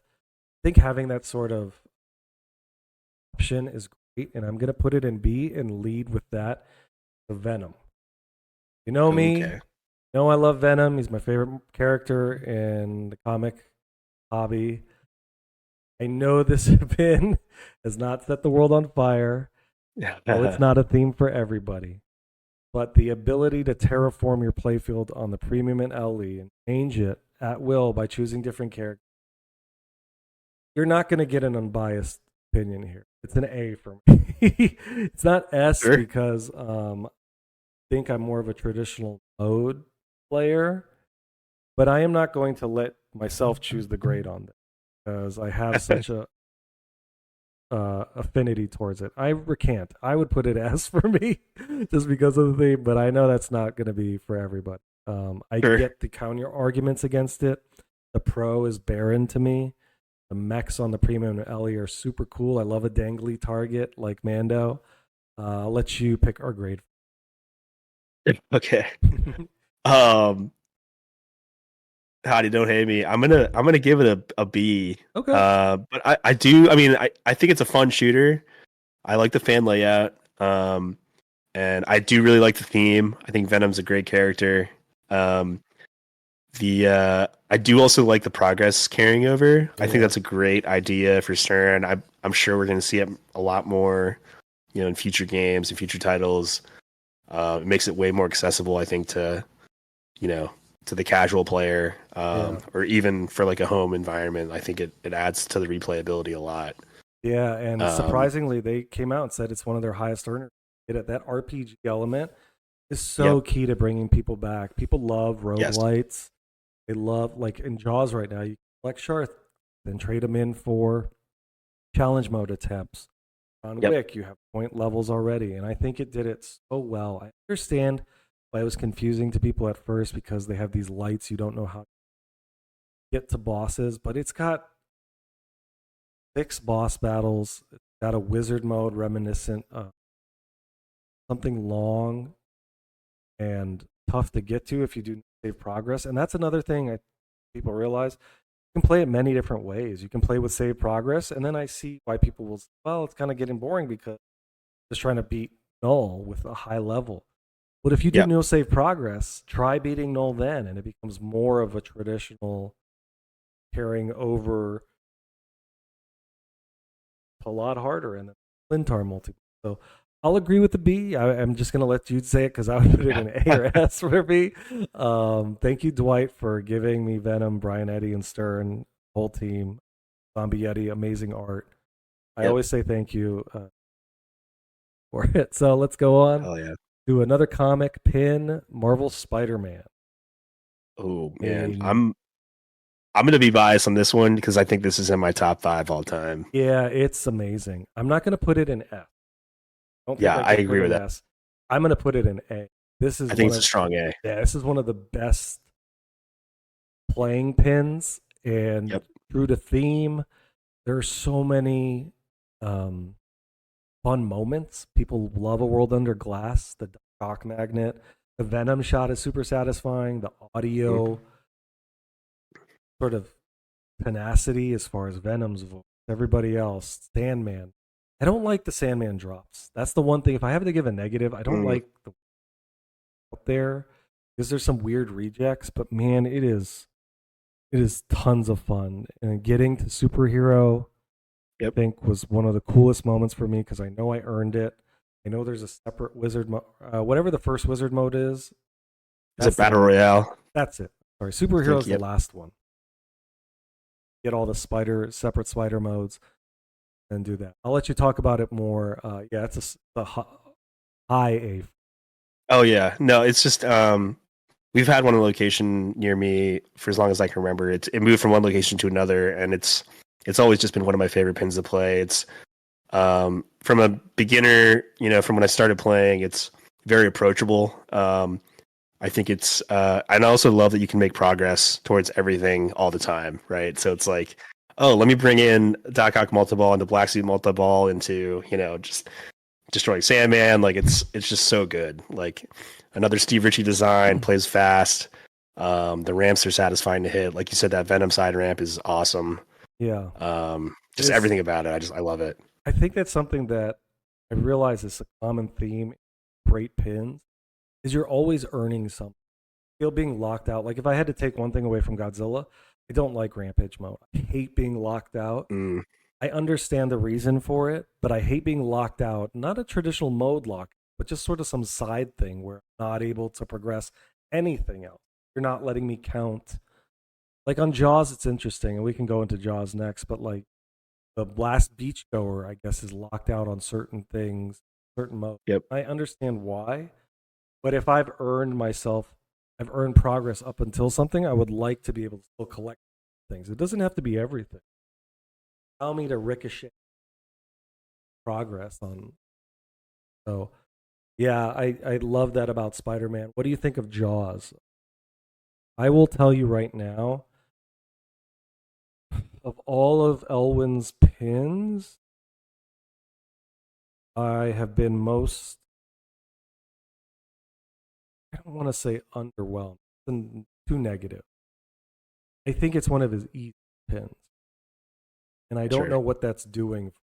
I look at my average score on Jaws, and I understand where bringing in ideas. Flip lock, one of the coolest things for allowing you to mechanism save, flipper save, hold, cradle. That's the word I'm looking for. But I'm finding myself not challenged by it. I don't know if it's because of the layout. Definitely not because of the code. The code is phenomenal. Rick Nagel as with Geese done a phenomenal job. Yep. But I think the layout is giving me these that are just not tough and challenging. What are your thoughts? I've really enjoyed Jaws. I know I think the code wasn't as fully cooked as it is now, on launch, but I think I think the layout's great. Like you said, I mean, a lot of the shots, I guess, do you kind of feed the flippers, right? Like going into an in lane, which may be what you're touching on a little bit. But I mean, I think feeding the mini flipper gives players a lot of choice. It also slows the game down a bit. I always kind of trap up and then let it drop into the in lane to kind of get a more controlled shot. But I think, I mean, like you said, the code's been great. Elizabeth's been super responsive online, and is very active on Discord and everything, and getting feedback. And I hope she doesn't hate me because I keep asking questions. I'm like, hey, what's this? Why is this doing? Yeah, I think 4th of July is one of the more fun Wizard modes I played. The sounds. I do want to know, maybe someone will answer. Is the fireworks sound, what was it? I was asking this on stream. There's a sound it makes, I think in 4th of July or something, and I heard it in another pin. I'm like, did they use the same audio? I would put this at a strong B for me. I think it's all there. I also kudos to Keith Elwin for designing a Viking style outlane like platform to bump up on the come back into. That's such a great call out to a classic. I would put it as a strong B right now. I would say strong B to light A for me. I'm gonna put it in B. Sure. You pick the next. Yeah. It looks like, is that Guardians on the far left? Guardians, I think, is good. And again, another game that I started playing early on when I first played competitively, because we had a few on location near me. I think it's maybe strong B, but I also can't help but think of Metallica when I think of Guardians. Right. And I just think Metallica is just a better game. Yeah. Go ahead. Yeah. So yeah, go ahead. I was gonna say, yeah, I can't dispute any of those points. Guardians is a blast from the go, and I think group multi-ball is one of my favorite multi-balls, just because it's fun trying to get multiplier. My first experience with it was at one of the expos, the first expo I went to post-COVID, and it was in the Stern Tournament expo, and I didn't know what I was doing, but I was watching players. And I love Cherry Bomb, the wizard. Oh yeah. Just because getting to it isn't as unobtainable as other wizard mode pins, because you don't have to do half the progress for 4 modes. I don't like the orb magnet release. I think everybody reminds me of the Ghostbuster shenanigans.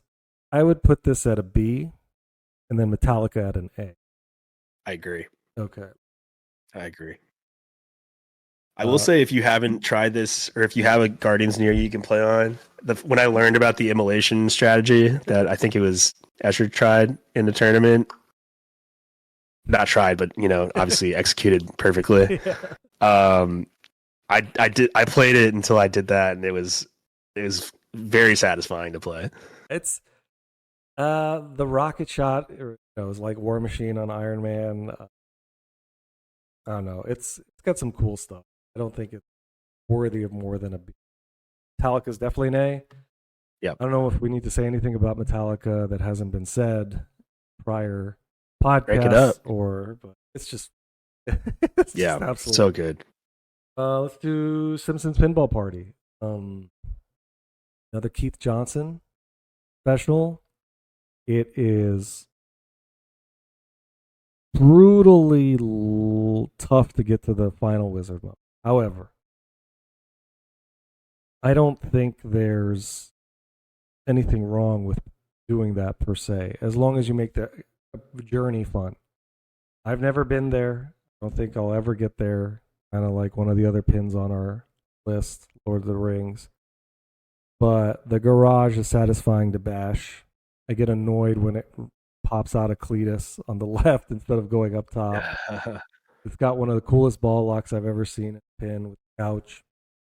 The upper playfield is not annoying to me. And The Simpsons is a classic IP that I love, that most people do. I would put this at a high B, low A. Maybe not an A because of how tough it can be. I agree. I think strong B is good for that pin. What about Lord of the Rings? 4 Lord of left. the Rings. Yeah. Another Gomez pin. The only one I have experience playing on is the one that they had at Mom's Organic Market out in Maryland that closed recently. But I always enjoyed playing it. I think it's a great layout. Fun shots to hit. Obviously a very deep game to get to Valinor, but I think it's a strong B to light A.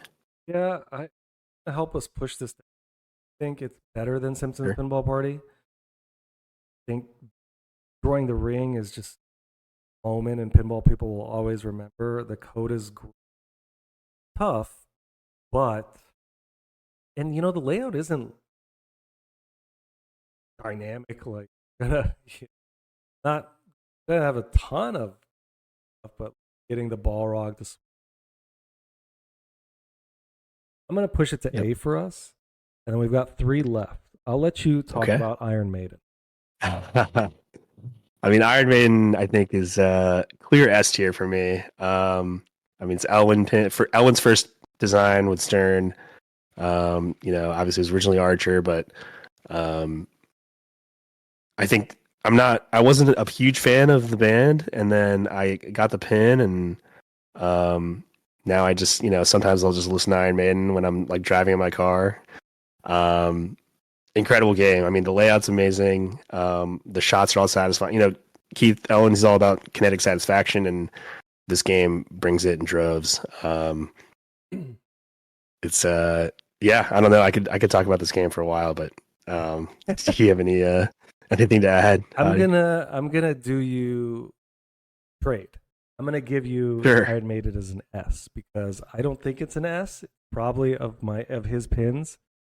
It's the trade off for me with Avengers, but I'm gonna give Maiden an S because I understand the argument for it and I love playing it. But of all his pins, it's not my favorite. But I'm gonna move Walking Dead then to the S tier. That's fair. I think it's fair. I think that's the trade. If we're gonna do one trade of each, I think that's what I'm gonna do. Sure. I agree with Maiden. I think the way they approached this music pin in quotes was awesome. Making a music pin have some sort of story to it, tied into the band's lore, is super cool. Even though I'm pretty sure Foo Fighters have some sort of thing with aliens. That's why they chose it. But that is going above and beyond making just a traditional music pin, and I think that's why people gravitate towards Maiden too, because there's so much creativity and the shots. Shooting a ramp through the pops or a cornerstone shot on a pin, like Congo's right ramp, Whitewater, is very. It can piss me off, but it's also very satisfying. So the left ramp on Maiden, super fun. It's always intense, and I love it. I think it's a great pin. It's not my favorite Elwin, but I'm going to put it S tier with you. We've got 2 left. Let's do Stranger Things with Brian Eddy. I think this is one pin that had negative reactions on the code at launch. I own one now, and I'm glad I bought it. So fun to me. And the unofficial Cleveland code is great. It's just it's a journey and a half. I can't get enough of it. I would put this as a strong A. I would agree. I think A tier is good. I think it's a great tournament game. Good fan layout. You can really blow it up and combo the shots together, and it's a fun game for me too. IP is great. Yeah, it reminds me of Guardians, where if you focus on getting your multiplier up, it'll matter because your bonus multiplier is huge if you've done a few things, and then you see your score is like 37 million on a bonus, and then times 3. Oh yeah. Below, I've got 37 times 3, which is 111 million, and that's more than people's all 3 balls. Strong A, and last one is Tron. Go. Yeah. Another board design. I love this game. I think the layout's great. Another game where you can really get into a flow state and combo a lot of shots together. Get those end of line jackpots. Feels really good. I would say strong A for this for me. Yeah, I'm going to agree with you. There's a reason you see it in all the tournaments. And people clamoring for a remake, especially with LCD assets. I get it. I totally get it. So I'm going to review our list, and that will be it for our first inaugural episode of Wizards and Warriors. In our S tier, we have Godzilla, Jurassic Park, Iron Maiden, Walking Dead. In our A tier, we have Foo Fighters, James Bond, the recent one, Black Knight Sword of Rage, Batman 66, Avengers Infinity Quest, Deadpool, Spider-Man, Metallica, Lord of the Rings, Stranger Things, Tron. In our B tier, we have Bond 60th, AC/DC, Star Trek Stern, Ripley's Believe It or Not, Kiss, Batman Dark Knight, Iron Man, Led Zeppelin, Ghostbusters, Rush, Elvira's, House of Horrors, Game of Thrones, Mandalorian, Star Wars, Venom, Jaws, Guardians of the Galaxy, Simpsons Pinball Party. C tier, WrestleMania, Mustang, Aerosmith, Avatar, Munsters, Monopoly, Roller Coaster Tycoon, X-Men, The Beatles, Family Guy, Shrek, High Roller Casino, Avengers, NASCAR, Sopranos, John Wick, Turtles. Our D tier, Striker Extreme, Grand Prix, Harley Davidson, The Rolling Stones, Sharky Shootout, 24, NBA, Austin Powers, World Poker Tour, Bonelli, CSI, Elvis, Transformers, Playboy, Pirates of the Caribbean, Indiana Jones, and Big Buck Hunter Pro. That will do it, folks. Thank you so much for listening. If you're still here with us, we thought we were gonna go. We thought we were gonna go 90 minutes. It is almost 3 hours, but you know what? We got to cut a little. I got to cut a little bit out for some tech issues, but it was a lot of fun. Thank you, Joe. What are your thoughts? Yeah, no, I had a blast, Hottie. This is great. I think moving forward, we can hopefully get some more, a lot of great more pinball content to sift through, and I'm sure we'll be hearing from a lot of you soon. Yeah, it was fun. Again, this is going to be our tourney-focused, competitive pinball-focused podcast. We'll do some fun games like this with the tier lists. And other than that, thank you so much for joining us. This should be up on all your podcasting resources. I do want to say if you need to reach out to Joe or myself, mine is Friscopinball on all socials. Catch me on Twitch. Joe is JLand, JL4ND.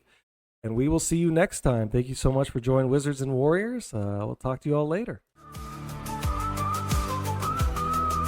The lights are flashing, the bells are ringing. I step up to the table, my heart is singing. The crowd is watching, the tension is high. I'm ready to play, it's time to defy it. Pinball warriors, we're ready to fight. Multi-ball madness, it's target light. Uppers and flippers, we're in control. Pinball wizards, we've got the soul. Ball rolling, chasing the light. People fingers dancing, the arcades alive. But flippers respond to my every command. In the pinball kingdom, I make my stand. Pinball warriors, we're ready to fight. Multi-ball madness, it's target light. Uppers and flippers, we're in control. Pinball wizards, we got the soul.